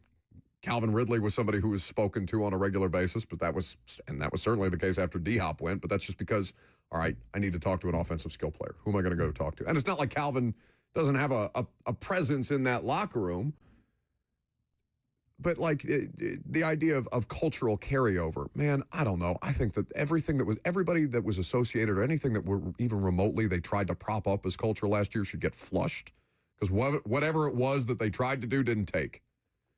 And I get that you can't do that outright in principle the way that I'm saying. But there were a bunch of different things wrong with the Tennessee Titans last year beyond just the quarterback play that nuked them the most. They were bad last year. I don't know that they were culturally toxic in the locker room. I didn't say that. Right. It's like, I just said they felt lost to me. Lucas, when you go in there and you talk to these guys, you're just looking around. I mean, I was lost looking for people to talk to. Not because nobody wanted to talk to us after their 14th loss or whatever, but because, like, who sets the tone here? It used to be Derek, Delaney, Woodyard, Jarrell, Kern, even to an extent, Tannehill, different left, Lawan even, and Lawan not, but like it's Jeff. I mean, it can be a low bar, but is there a bigger leader on this team than Jeffrey Simmons? Is there someone we look to as media more to talk about the Titans, that you see breaking down the huddle more than just the most front-facing player on the Titans? How much does this front office value that from a cultural standpoint as they go through this massive transition? I don't think it's of great value based on what it looked like last year, but that, maybe you need a better supporting cast around him, It felt a bit unnatural to me. What? Like, that he stepped up into a role that he wasn't necessarily ready for or equipped for. And maybe that year will be a good learning process for him, and that can have a trickle-down effect in the locker room. But, before Jeff, it was before they traded Hopkins, it was Hopkins. And not just because he's the most famous player on the team, but because Hop has seen a million different things, been in a million different locker rooms, understands dynamics and things like that. And I know Jeff was drafted here and I don't want to get into a big debate about this because I don't think it matters that much. I think if you win, nobody cares about your culture. People just assume you have a winning culture if you start winning football games. So the rest of it feels ancillary, and you just start picking at the carcass of a 3-14 football team looking for answers on why is this so bad. 615-737-1045 is the number. What is this next topic? What?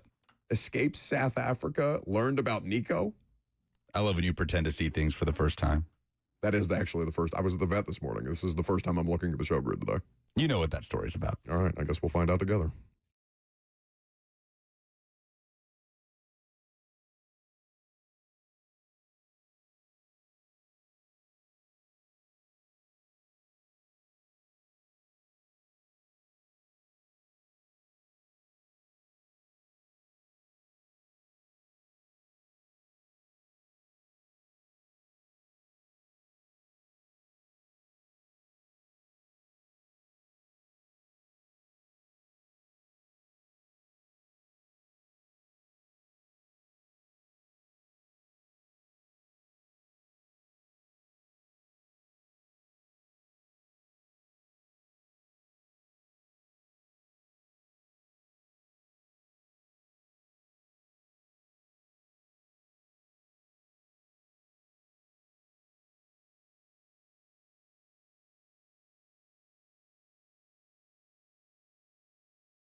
Got spring cleaning on the list? Don't forget to refresh your finances too. Trajan Wealth can help you do exactly that, to tidy up your wealth management strategy. They have helped so many other people accomplish their financial goals, and just make sure that they have that peace of mind regarding your day-to-day finances, because there's all kind of things that can happen in life that can impact your financial standing. Inflation, election cycles, new laws, and interest rates can affect the financial markets in the short term. But it doesn't make sense to keep changing the way that you invest in response to the daily news cycle. Instead, Trajan Wealth will help you review your strategy and make sure that it's right for your goals, risk tolerance, and your time horizon. Trajan Wealth will help you decide what to do and to help you put that plan in place to alleviate any stresses that your financial situation can cause. And it's something that everybody, no matter where you are in your life right now, you have had some level of financial uncertainty. And you know how awful that can be, how much it can bleed into everything that you do. Trajan Wealth is here to help you work through that process and give you an individually tailored plan to make sure that you can get that peace of mind back. So call them today at 615-270-5000. That's 615-270-5000, or visit them online at TrajanWealth.com. Advisory services offered through Trajan Wealth, LLC, an SEC-registered investment advisor. This is a paid advertisement.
Welcome back to the show. Fueled by Hattie B's Hot Chicken. So I know Lucas thought that the thing that I had sent into the chat earlier is something that I had previously reviewed, but I just sent it in there while I was sitting in the vet's office and assumed that it was just a fun story and not something that we were going to build the show around. But it's fine. We have the news story now, and it's a funny one. So this is reporting from WVLT, and it is a story about a Maryville pastor who was kidnapped at gunpoint in South Africa and rescued and reunited with his family. But it's got a Vols-flavored twist. Can we hear the reporting from WVLT, please? Africa, so they don't know when they're coming back. Sam, that pastor did get to speak with Josh Sullivan briefly after they were rescued. Pretty fascinating conversation, I think, that they had. Yeah, obviously a lot of gratitude initially for the support and the prayers, but over a brief FaceTime, we did learn that in an effort to bring some levity and some joy to this situation and stressful time, they did what they've done a lot of different times and just talk Tennessee football. Right after being rescued, someone there in South Africa broke the news to him that Nico and the Vols had parted ways. Here's what this pastor's reaction was over that FaceTime call. And they were instructed to do small talk. When they first get him, small talk. Just don't talk about nothing serious, just small talk. So he said, well, Nico left, don't you? And his wife told me last night, said the biggest conversation we've had has been about Nico. Hey, the boy was raised in East Tennessee. What can I tell you? And you notice on the all the log posts, he's wearing Tennessee hats, Tennessee shirts. I mean, he's a big fan. And I'll give him something else here. If Josh Heupel is listening to me, or the athletic director, Danny White, let's get this man in to see the team. Let's let him run through the tee. Let's do something because he deserves it. And by the way, yeah, that Tennessee Bible might just seal the deal. I mean, guys, I know that Nico news probably surprised a lot of folks. I imagine after that chaotic week that Sullivan had, that news probably came to a shock as him. Probably not the biggest issue he had to tackle that week, I would imagine, but certainly a surprise. All right, so when he said, by the way, did he hold up like a Vols-themed Bible or something like that? What was the prop that It was fully orange with a Tennessee logo smack dab in the middle. On the Bible? Yes. Incredible. It's like their version of the new season of Gemstones. Don't spoil anything.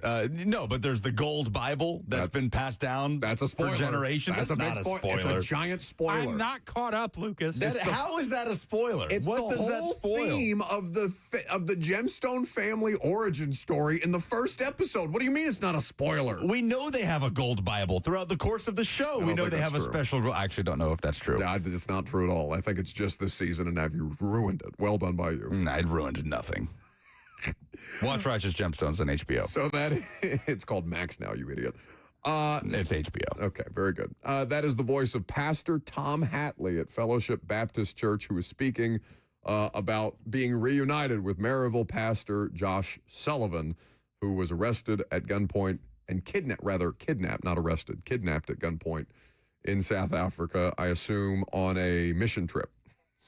First thing he wants to know about is, what do you mean Nico left? Well, not only was he kidnapped at gunpoint in South Africa, which I'm still waiting for more details on the party that was doing the kidnapping. Like, what was this situation? I'm assuming it was a mission trip, right? That's been made clear that he was at South Africa for, but kidnapped at gunpoint. And then he was rescued in a situation that involved a shootout that killed 3 kidnappers and left him unharmed, thank God. But a crazy situation out of a movie. And after being safely rescued, one of the first conversations he had when talking to people back home after saying, I'm okay, I'm safe, here's what happened, is what the hell happened with Nico.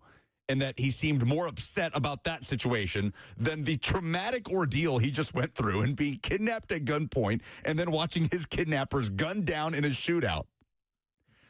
Just an all-time. Well, there's probably some trauma that has to be unpacked and years upon years of therapy that will follow his situation. But the easiest thing is to be like, all right, what's going on with the Vols? Who do we get in the portal? What do you mean we lost the quarterback? There are a lot of where were you when moments in Tennessee football. Where were you on Schiano Sunday, right? Like, where were you on the day Tennessee hired Josh Heupel, whatever. Where were you the day Tennessee beat Alabama in 2022? Where were you the day you learned Nico Iamaleava was leaving the University of Tennessee? Well, I was in South Africa, and then the story that follows will be the most insane thing you've ever heard. I hope he drops that on people for the rest of his life that don't know about this situation. It is crazy. If you were kidnapped in a foreign country, what is the first question that you would ask regarding sports? Is there more context here? Like, what's the time of year? I mean, is it during football season? I mean, this is not during football season and you had a football question. I'm asking you based on your sports allegiances. How long am I out of commission for? How long was Josh Sullivan abducted? Held for almost a week. Almost a week in South Africa. Which is crazy that all this happened in a week. To the outside world. Yeah, so no social media, obviously, no internet. Crazy. He was a hostage for a week in South Africa at gunpoint. And then wanted to know what the hell happened with Nico. That is correct. I would probably be like him. I'd like to know how the quarterback's looking in spring practice. Yeah, I mean, the obvious follow-up, if I were to get kidnapped tomorrow in a foreign country and be out of commission for a week and then get rescued after a very dramatic shootout that I witnessed, my first question would be, who'd we get in the portal? Is Joey Aguilar now the quarterback of the Tennessee Volunteers? What are we paying him? Who's my quarterback? What did Nico make? I mean, it's just only in Knoxville, right? Like, there's very few fan bases that would happen with. I bet Ohio State is one. I wouldn't say only in Knoxville. There's plenty of college football fan bases that but basically the entire SEC. I don't know. I'd probably limit it to the top heap there. LSU, Alabama, Georgia. I don't know if a Mississippi State fan is getting abducted in South Africa and then asking about. Oh, buddy, you'd be surprised. Come on, you've been in the South long enough. Like, the only schools in the SEC that I think this would not be a situation where a fan or alum of that school, the first question they'd be asking would be the quarterback situation, would be Vanderbilt. And that might be the only one. Like, I'm not trying to take a shot at Vanderbilt. I'm just saying, like, I think the majority of SEC fan bases. Vandy's very passionate about their quarterback right now. Yes. If you told Vandy fans that Diego Pavia, hit the portal or something like that, there'd probably be a small meltdown. Maybe that would be the first question for a Vandy fan. Did we keep Pavia in the spring transfer Did he get his portal? extra year of eligibility? Yeah. Is he still going to be able to play quarterback for us? All right, very good. So a funny story. Well, not a funny story, but a funny ending to a scary story. Jordan says, did the Titans take Cam Ward number 1? That would be his question if he missed the next week. Very good. All right. The final hour is upon us. We got a big announcement for a very special guest that's going to join us live at the Analog in the Hutton Hotel when Greg Cosell flies into Nashville 1 week after the draft to break down the 2025 draft class of the Titans and the free agency acquisitions.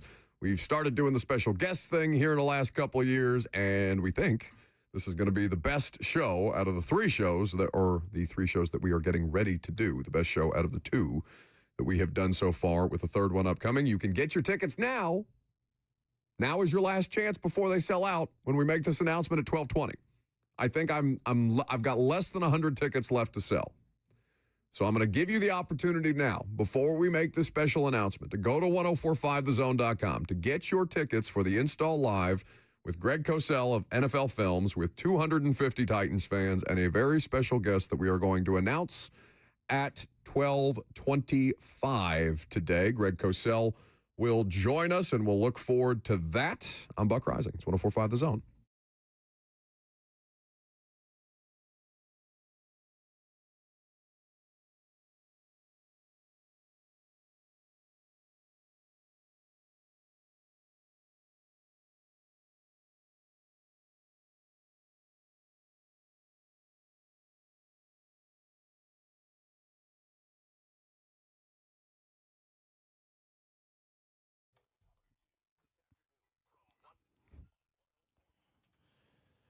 Hey guys, it's Lucas to tell you about the coolest new spot in Music City. It's Fog Street Lawn Club. Let me tell you, there is always something going on at this place. First of all, it's the most picture-perfect view you're going to see from a rooftop in Nashville. I promise you, you got to go to find out for yourself. Second of all, you will never get bored. Fog Street Lawn Club is the ultimate British pub experience, a great menu with pub-style food, large drink selection, and the events. There are so many. They just announced their concert series, a lot of good live music happening playing at Fog Street Lawn Club. Go to fogstreet.com to check out their lineup of musical guests coming up throughout the course of the summer. This weekend is the start of a cornhole league with Ice Cold Cornhole Nashville, starting at 11 a.m. on Saturday. Just show up to play and get yourself into that cornhole tournament on the rooftop with an amazing view of downtown Nashville. Some friends, some drinks, some food, some games on the TV. It'll be a great time. It's also Nashville's premier soccer pub. The boys in gold go to Seattle. Nashville SC kicking off at 6:30. There will be a group of NSC fans watching the game Saturday, so go check it out. But it's really perfect to watch all sports. They're even playing Premier League games early in the morning, even those 6 a.m. kickoffs. Check out Happy Hour, Monday through Thursday, 3 to 6 p.m., and go check out Fog Street Lawn Club, located on Fog Street.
It is 12 o'clock. Good afternoon from the 104.5 The Zone Studios. I'm Lucas Panzica. All eyes are on former Tennessee quarterback Nico Iamaleava to see where he lands in the spring transfer portal. Multiple reports yesterday stated that Iamaleava's transfer to UCLA is a done deal, although Chris Lowe of ESPN says the two parties are in talks, but it has not been finalized.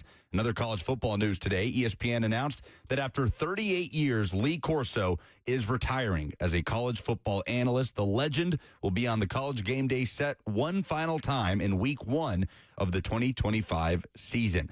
In local news, the 20th and final member of the Tennessee Sports Hall of Fame was announced in the class of 2025. It is former Preds captain Shea Weber, who joins a class that includes legends like Coach Doug Matthews and Ron Slay. The Preds season came to an end on a positive note Wednesday. 5-1 the final over the Stars. They finished second to last in the Central Division with a 30-44-8 record. Also, Nashville Soccer Club announced its matchup for the Open Cup round of 32. May 6th, the boys in gold will host Chattanooga Red Wolves out of the USL at Geodis Park. For all your foundation repairs and waterproofing needs, visit USSTN.com. Breaking news at once on your home for the Titans and Vols. This is 104.5 The Zone.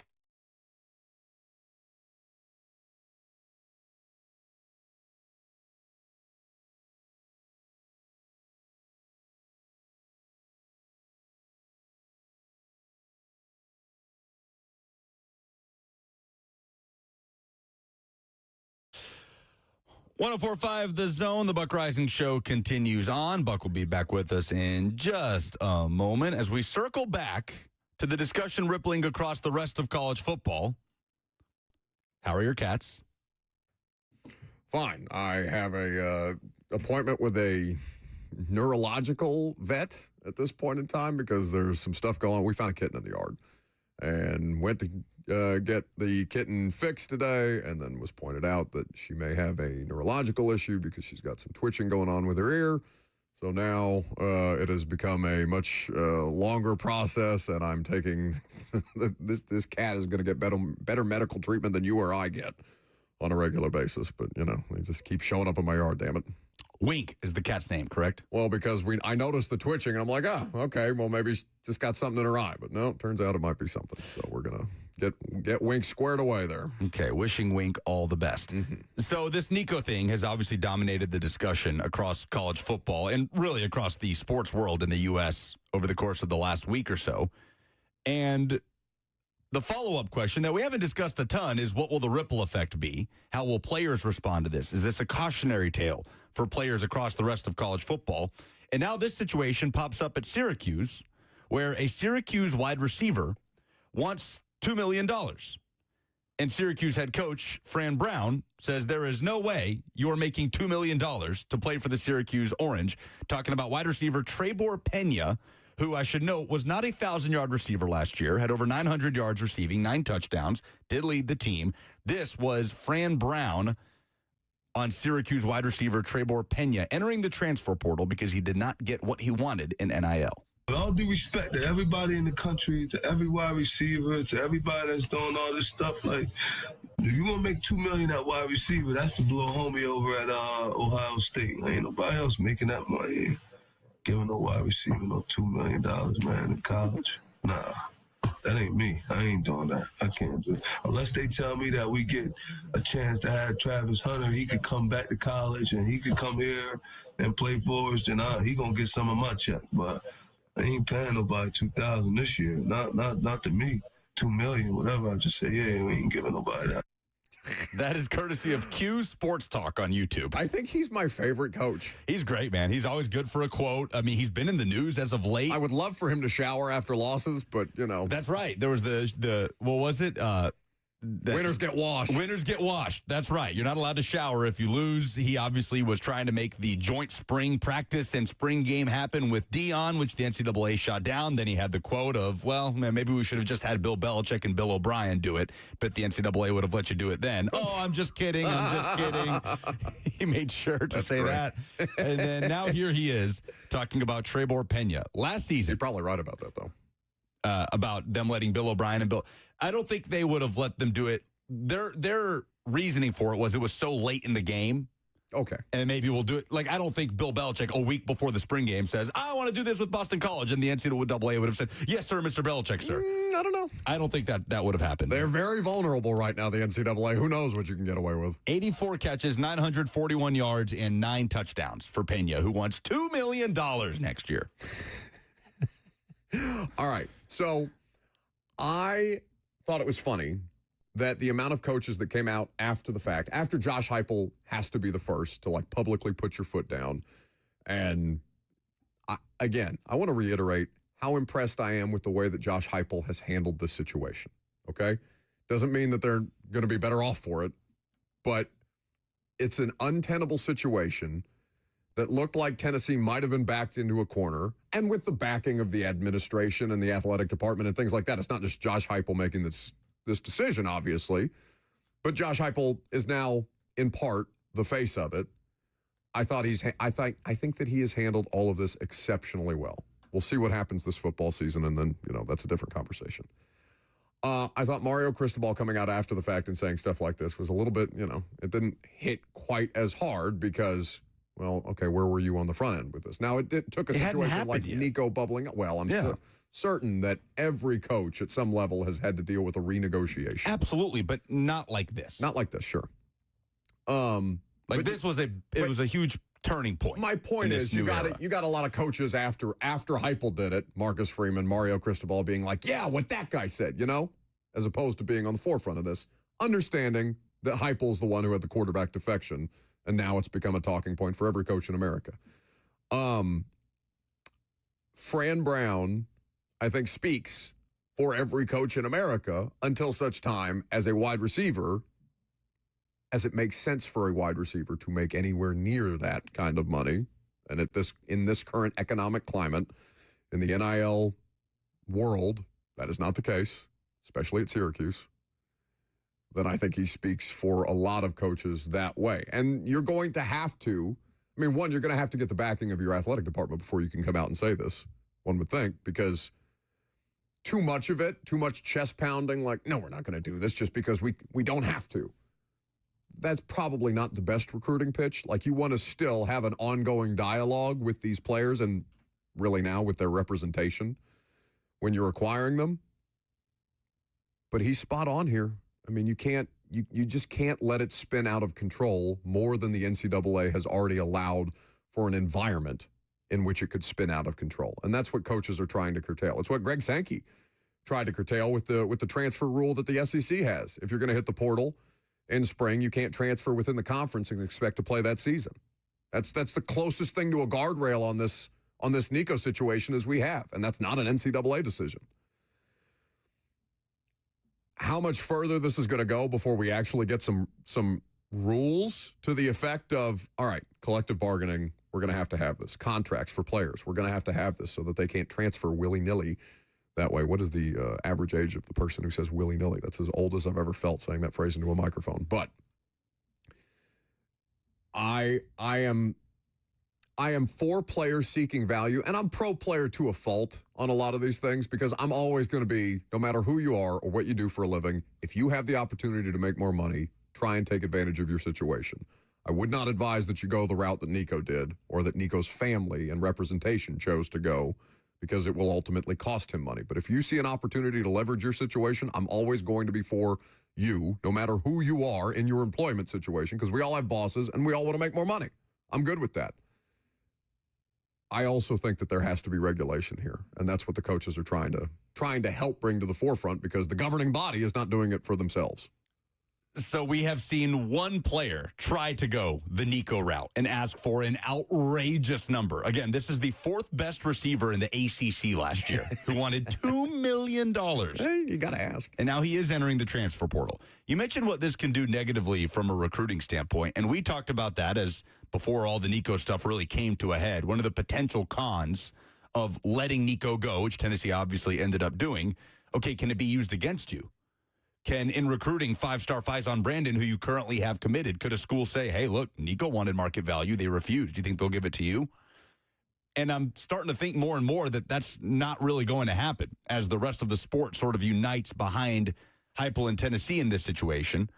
And then I thought back to the Jaden Rashada saga, right? He is promised a certain amount in NIL, commits to Florida, doesn't get said amount. It's a whole fiasco. He leaves, goes to Arizona State, then he goes to Georgia. He's in the portal again, by the way, without a home. And he's in the midst of a lawsuit against Florida. It would be very easy to think that that could be directly used against Florida in recruiting, saying they don't have any of their bleep together with the NIL stuff, which was the case then. It's not so much the case now, but it could still be used against you for years to come. But what happened after the Rashada saga? Florida turned around and got DJ Lagway, a 5-star quarterback who comes in and presses in his freshman year and is being talked about as a potential breakout player for 2025. It did not negatively affect Florida in the way that I think you would have thought it would after the Rashada stuff. So I don't know that it's going to have a big effect on Tennessee. It feels like it will be more of a cautionary tale for players to go about things differently. Also worth noting, we talked about a potential exodus of Tennessee players if Nico were to head out the door. Portal's been open 2 days now, and we haven't seen a single Tennessee player go in, which I think is interesting. There's still another week or so left with the portal still open, and typically, if you're a player the caliber of Mike Matthews, you're not going to enter the portal until you have something lined up. So who knows? Maybe on Monday we get news of a couple Tennessee players not really liking the situation with Nico out of the picture, and they go. But all is quiet on that front right now. And I wonder if players, I don't want to say have been scared straight. That sounds too extreme. But see Nico picking out a market value and say, I'm worth this, someone's going to pay it, and then nobody pays it. And other players say, oh, maybe I should just dial it back a little bit and not overstep my bounds. Again, not the players, but the people who are supposed to be advising these players, right? Like somebody make a good financial decision on behalf of these kids. And, you know, I mean, I obviously work around coaches for a living, but I haven't, like, played a sport for a coach in a long, long time, since high school. I can't even imagine, like, say this was a thing in high school, at the high school level, which would be an unholy design. I mean, it is, technically. But I'm talking about, like, going from Cub to high school, all right? And you're getting recruited by a high school, even though I know that doesn't happens everywhere. Happens in some places. I can't even imagine going up to my high school football coach, John Hurley, and being like, yeah, I'm going to need a little more here, coach.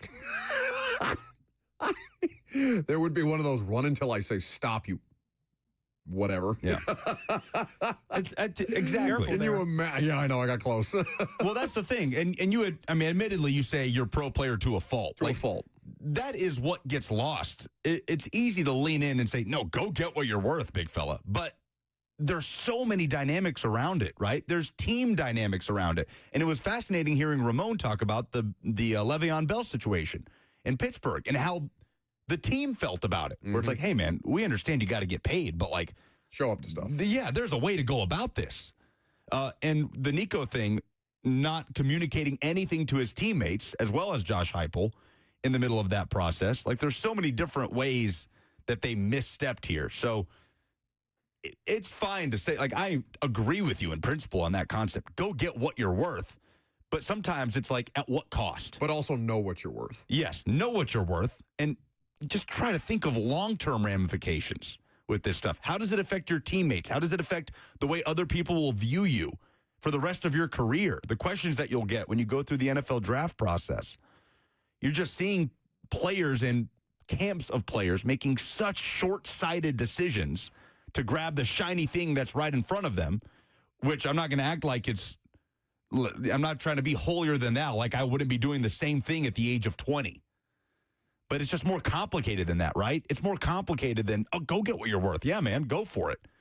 Teammates be damned, situation be damned, developmental situation that you're in, academics, potential NFL prospects of playing at Tennessee versus UCLA.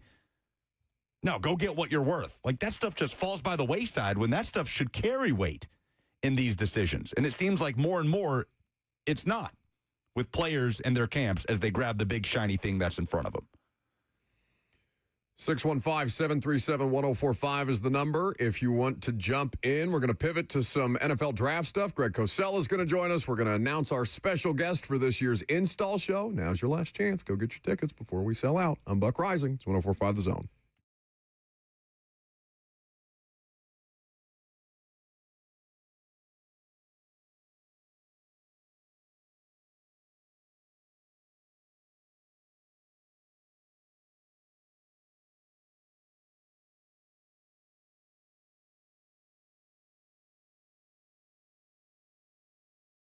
Lake lovers, listen up. Tennessee National, a highly anticipated lakefront resort, golf, and marina community, is having a spring sales event, releasing a limited number of lake lots to the public with upgrades and savings.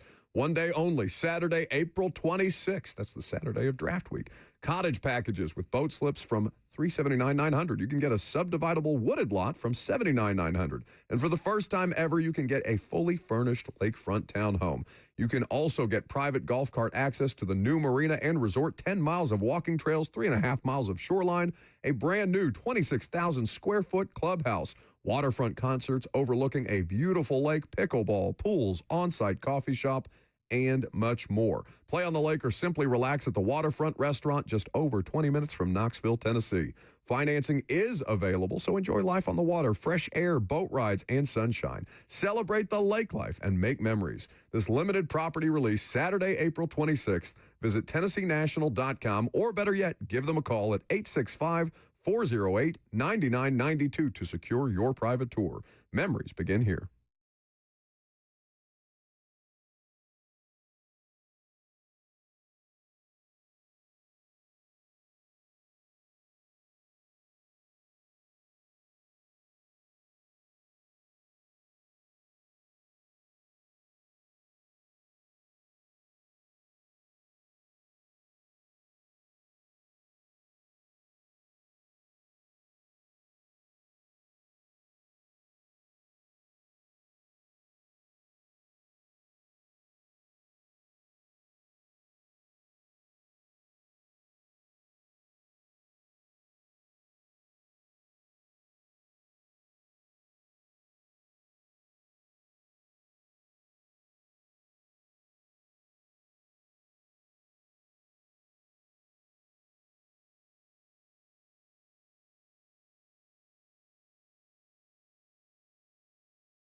Welcome back to the show.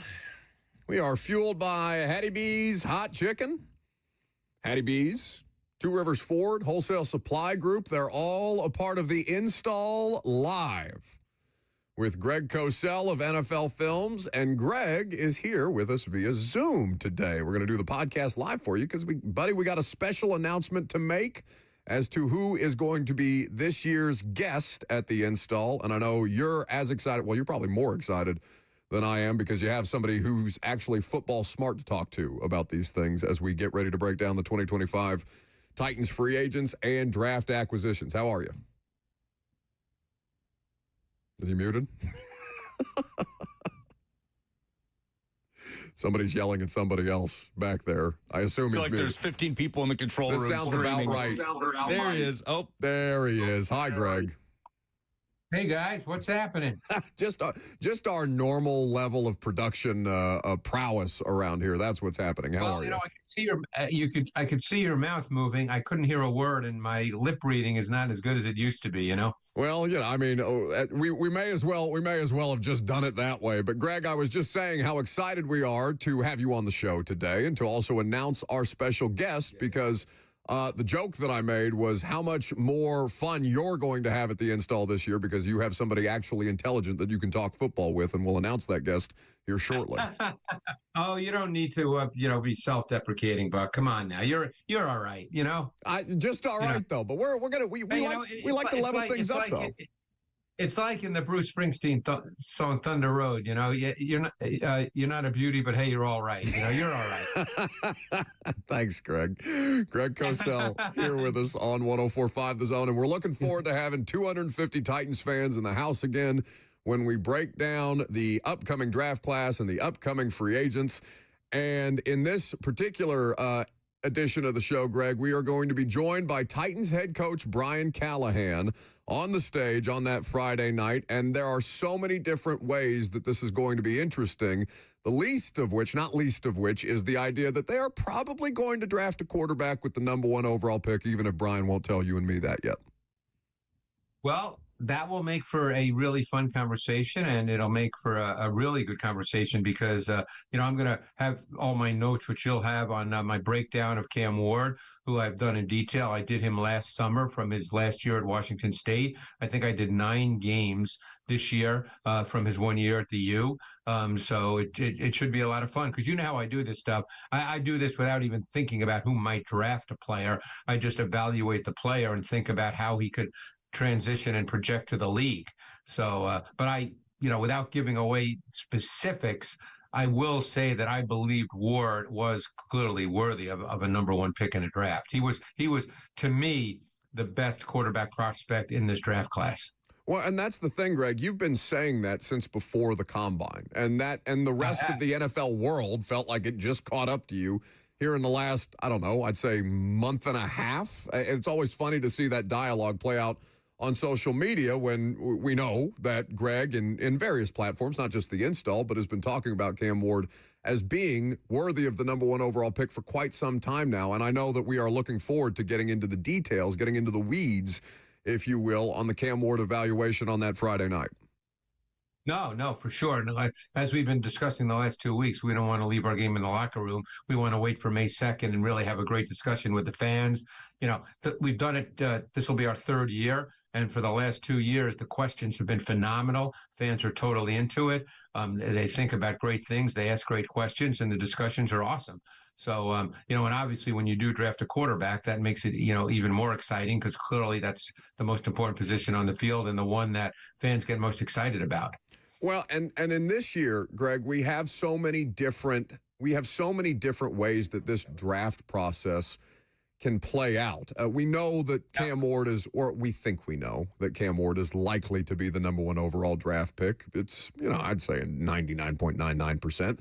And it sounds like Travis Hunter is going to go second to the Cleveland Browns. Now, of course, that's hypothetical right now, and they view him, it seems, as a wide receiver in Cleveland, which is something that we have talked about in a couple of our different previews. We've done positional previews, and we'll do a bit of one today here for the audience. But the idea of Travis Hunter in Cleveland, I would assume he's immediately wide receiver 2 in that offense behind Jerry Jeudy, wouldn't you?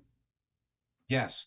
And if that's the way they see it, I mean, don't forget they still have Denzel Ward, they have Martin Emerson. I mean, they have two quality outside corners. I don't know if they would plan on playing him, at corner in certain packages. I mean, I think you can be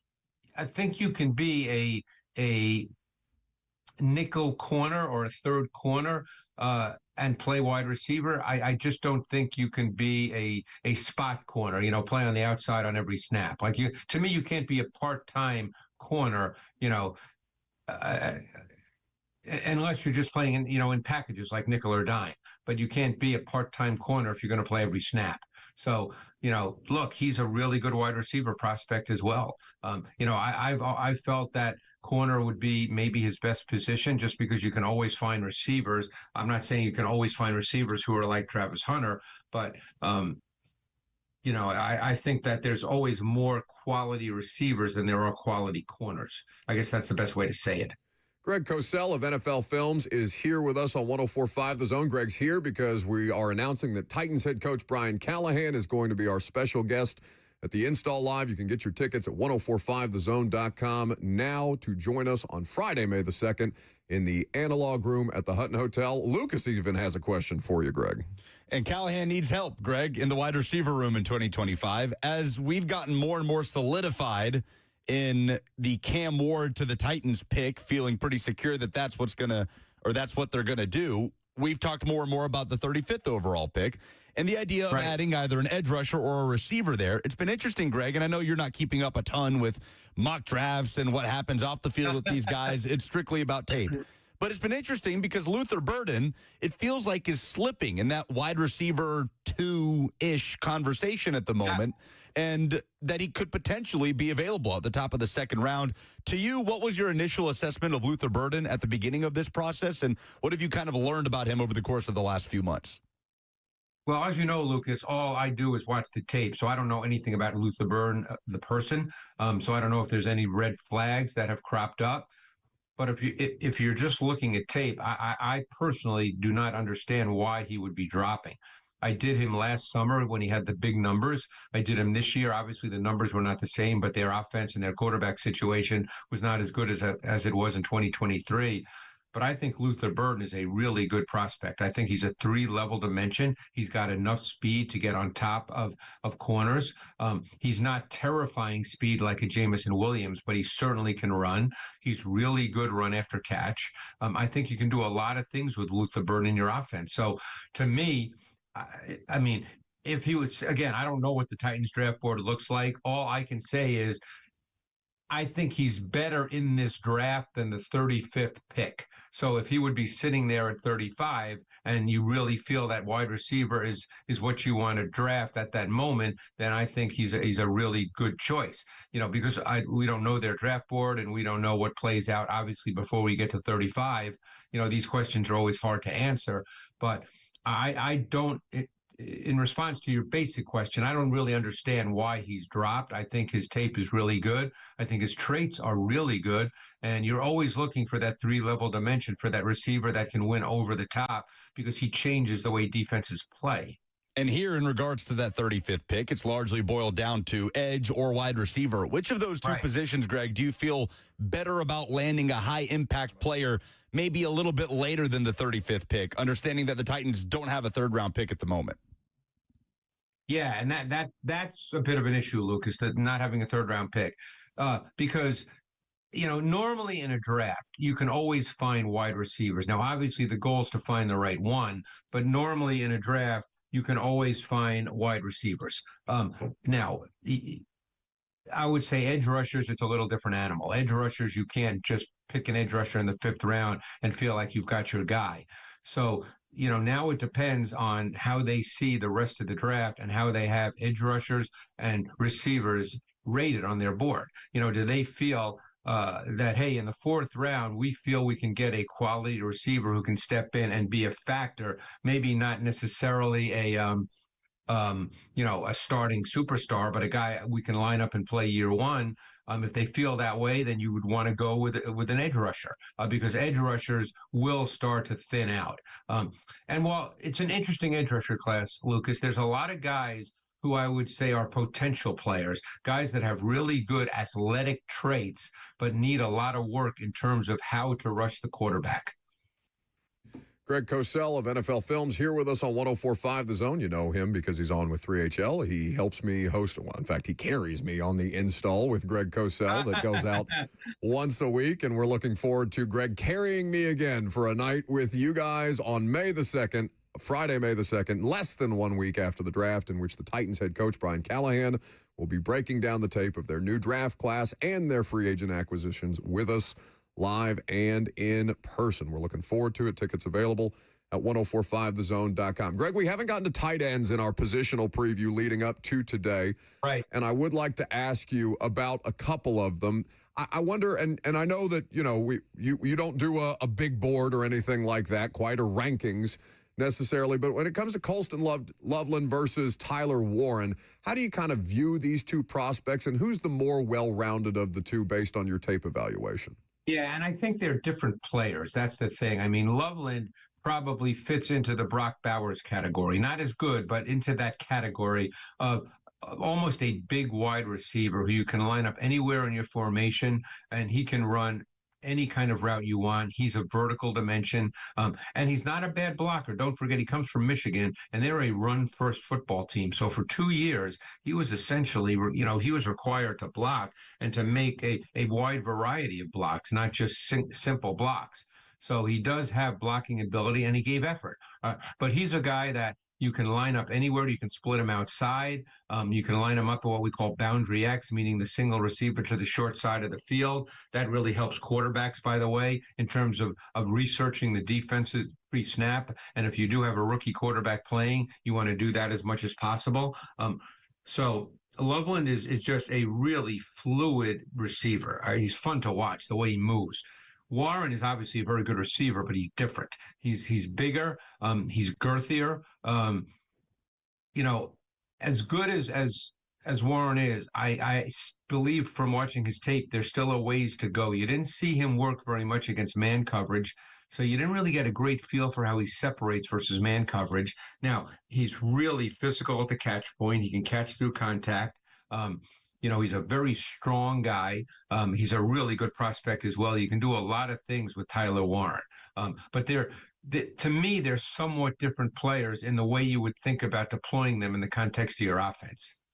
Well, and that's the thing. And again, Greg, you know that I watch this from the uneducated eye or you know, less than educated eye from my perspective. But even just watching Warren and Penn State's offense, Greg, and I wonder if you had a more informed observation to this effect, just the different ways that they were scheming him open within that offense to try and take advantage of the fact that he is a superior player in the college game, but there's not going to be an offense like that for him, at least initially in the NFL, right?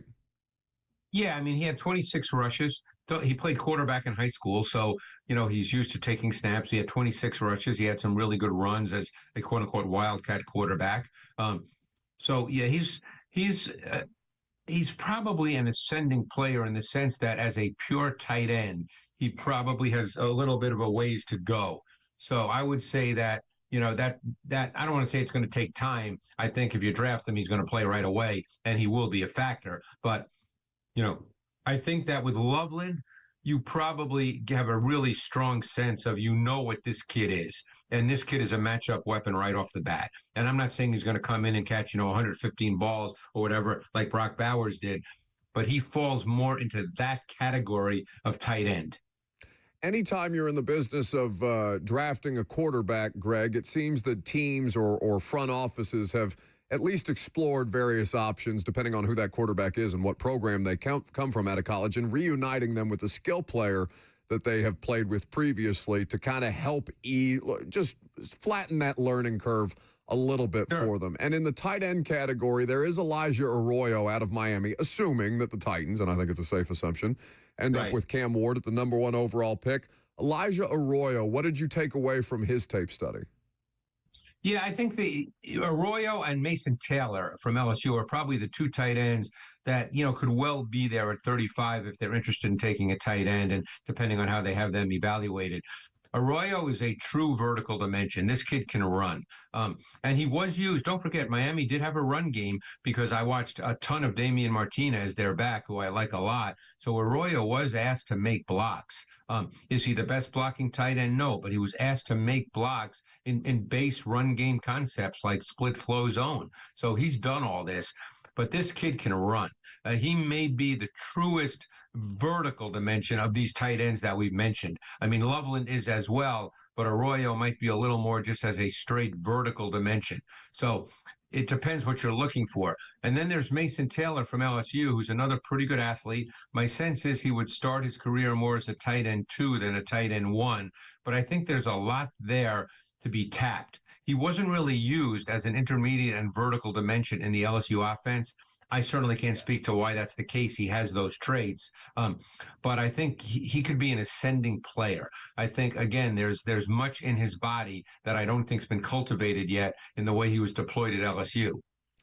Greg, you've obviously had conversations with coaches across your career at Films and throughout the course of your work with coaches and players who come through the Films building and things like that. But this Callahan show that we're getting ready to do, the live podcast, May the 2nd, tickets available at 1045thezone.com. Brian Callahan going to be our special guest when Greg and I break down the tape of the 2025 Titans acquisitions, both in free agency and in the draft class. But in particular with Callahan, what direction are you looking to take that conversation, or what are you most interested in learning from him?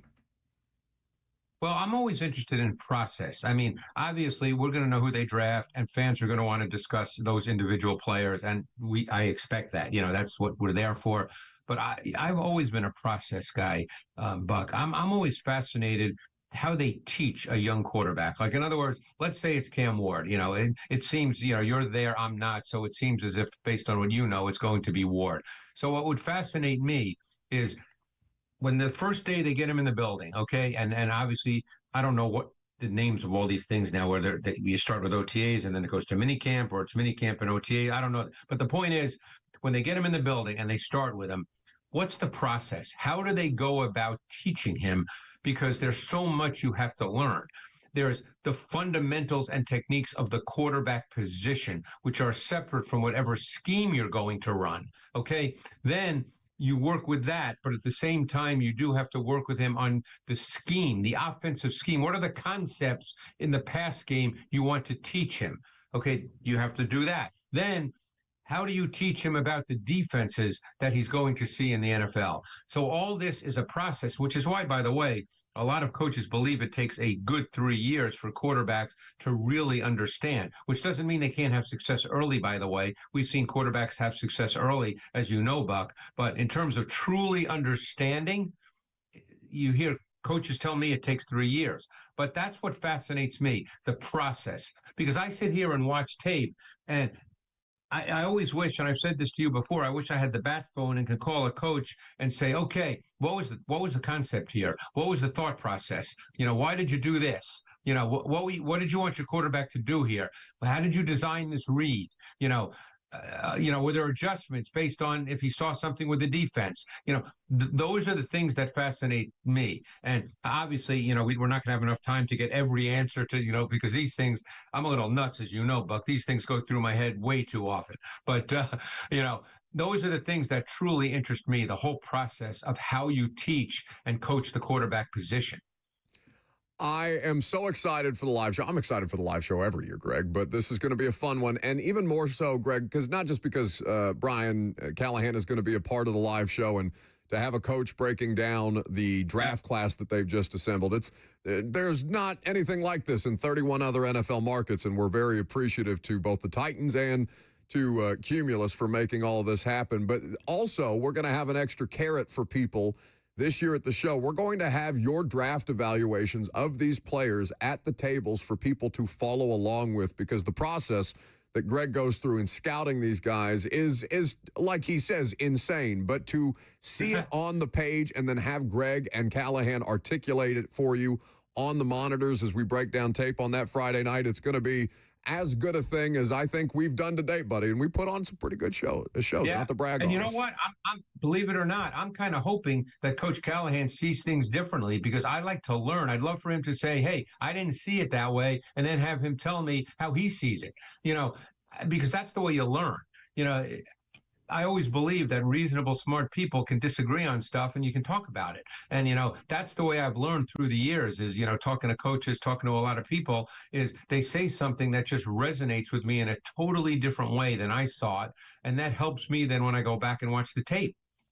Tickets are available. They may still be available. You'll just have to go and find out. 1045thezone.com is how you get involved. Greg, I look forward to our conversations each and every week.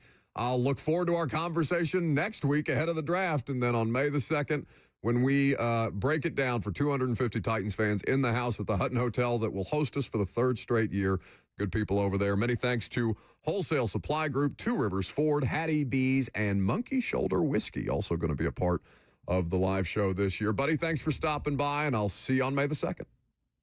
All right, Buck, thanks so much. Appreciate it. That's the main man, Greg Cosell, and we are so excited to have Brian Callahan be a part of the show. That's going to be an incredibly informative and fun live show to be a part of, and we're looking forward to having you guys in the house as well. Last call for phone calls if you got them. I'm Buck Rising. It's 1045 The Zone.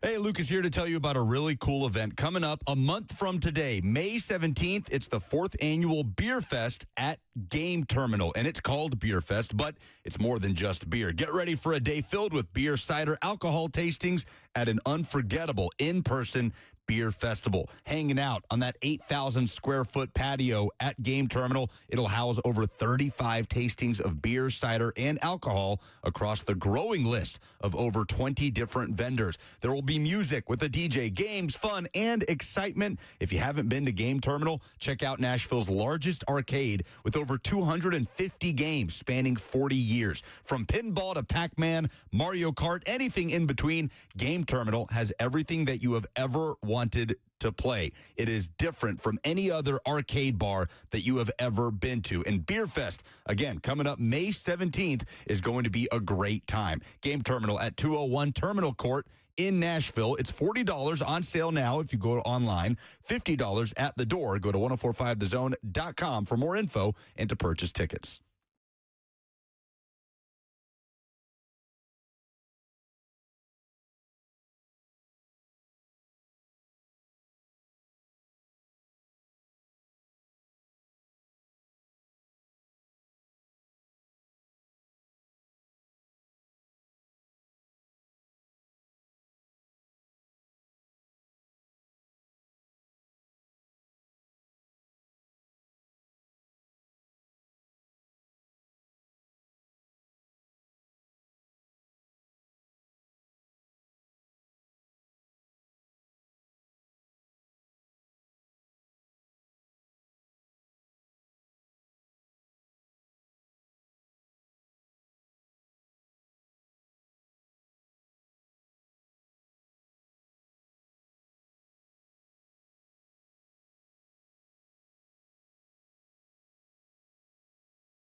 Got a little bit of portal news here. Notre Dame quarterback Steve Angeli has just entered the transfer portal. While I do not believe that is going to be an opening for Nico Iamaleava to consider to transfer to South Bend and to play starting quarterback for Notre Dame, it does potentially give another option to the Tennessee Vols, who are going to be looking to add a quarterback, whether it's starting caliber or not, out of the portal. Josh Heupel famously saying that they want 3 quarterbacks on the roster. Yeah, I would think that Angeli could be an option for Tennessee. And if you're reading between the lines on this one, it seems like he's leaving Notre Dame because he lost the starting job. I mean, they've had a 3-man competition there between C.J. Carr, Angeli, who backed up Riley Leonard last year and backed up Sam Hartman the year before that, and a local guy in Kenny Minchie out of Pope John Paul II, who was committed to Pitt for a while, then flipped to Notre Dame, and now is competing for his opportunity to be the starter for the Fighting Irish. Angeli came in the college football playoff. We saw him play late in the first half in that Penn State game when Riley Leonard got injured, and he looked good, moved the ball down the field, was 6 of 7, 44 yards, got them an important field goal at the end of the first half. Notre Dame ended up winning that game 27-24. Leonard came back in the second half and played the rest of the way. But he has been a backup quarterback since he arrived on campus in 2022, was a 3-star prospect coming out, is a 3-star prospect in the portal. So if you are bringing in Steve Angeli, you're just bringing him in to compete.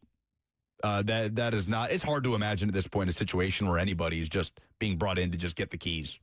Even if you go get Joey Aguilar, the former App State and UCLA. It's so late in the game. That's a very specific offense. Yeah, you'd have to be poaching the pie in the sky Avery Johnson type, which, as Adam Sparks told us the other day, doesn't seem likely for Tennessee at this point. 615-737-1045. Last call for phone calls. If you got them, let's go to Scott, who wants to chime in. Hey, Scott. What's up, fellas?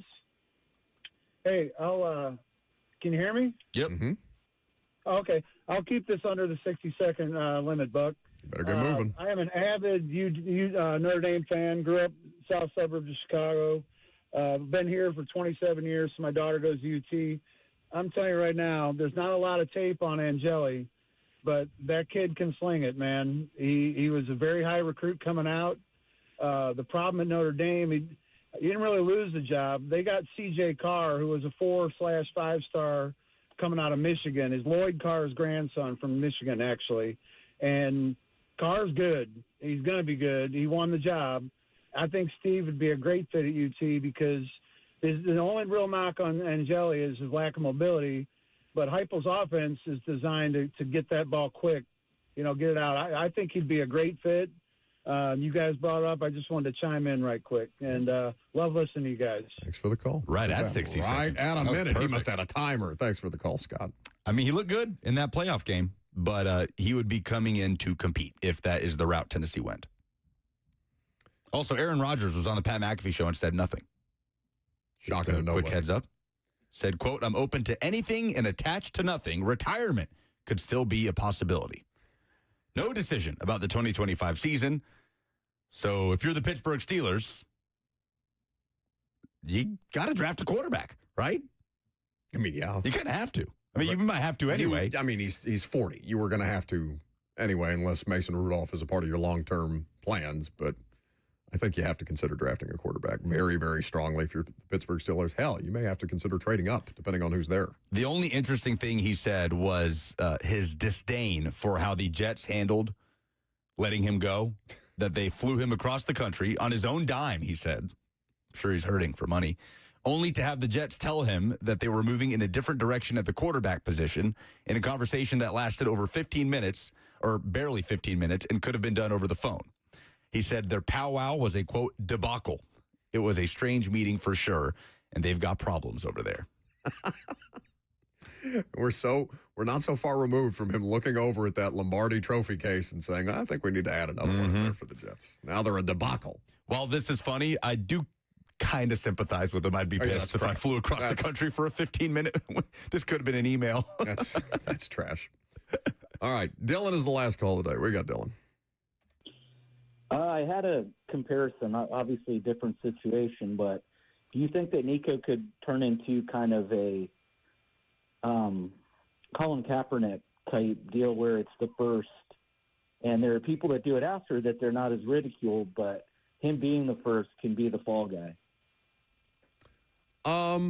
Yeah, I get kind of what you're doing. Cap was different though. I mean that was the league conspiring to keep Colin Kaepernick out after the protest situation. That then Roger Goodell had to come out publicly on a social media platform after a bunch of his players in the league, including Patrick Mahomes at the time, came out with a social media video of their own saying how wrong it was that the league was blackballing Colin Kaepernick at the time. Nico's going to get a job. It's just not going to be for the money that he wants. So I kind of get it. But there are guardrails in the league that are supposed to prevent something like that, what happened to Kaepernick, from happening. Again, the commissioner came out and apologized afterwards because it had been done so poorly.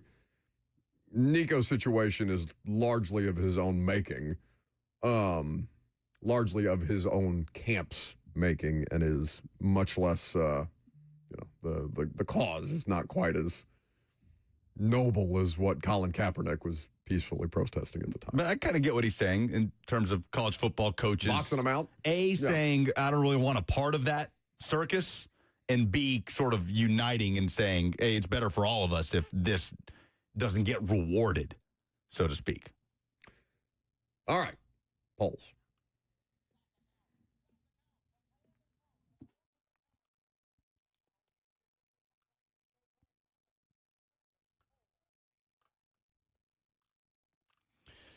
Presented by Two Rivers Ford, the South's most trusted Ford dealer. What was your favorite Lee Corso moment of all time? V-Love says the bleep it moment, which we played before the Houston SMU game. Oh, here's a good one. Karen from only 2023, when he fired a musket during his headgear pick at the Oklahoma State game, and he almost gave Kirk Herbstreit a heart attack.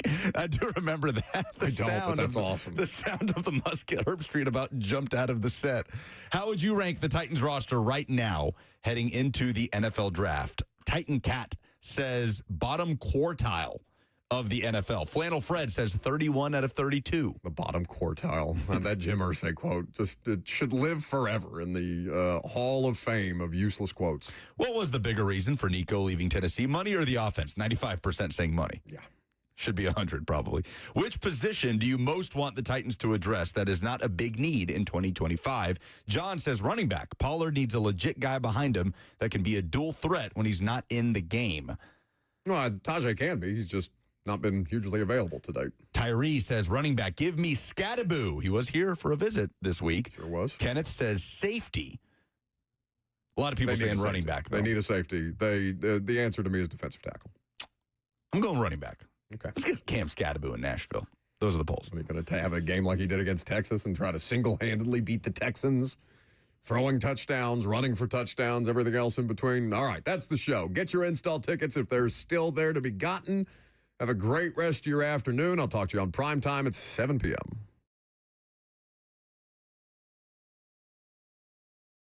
Two Rivers Ford announces employee pricing for everyone. Every tradesman, every dad, every rising star. You pay what we pay. Two Rivers Ford. Locally owned.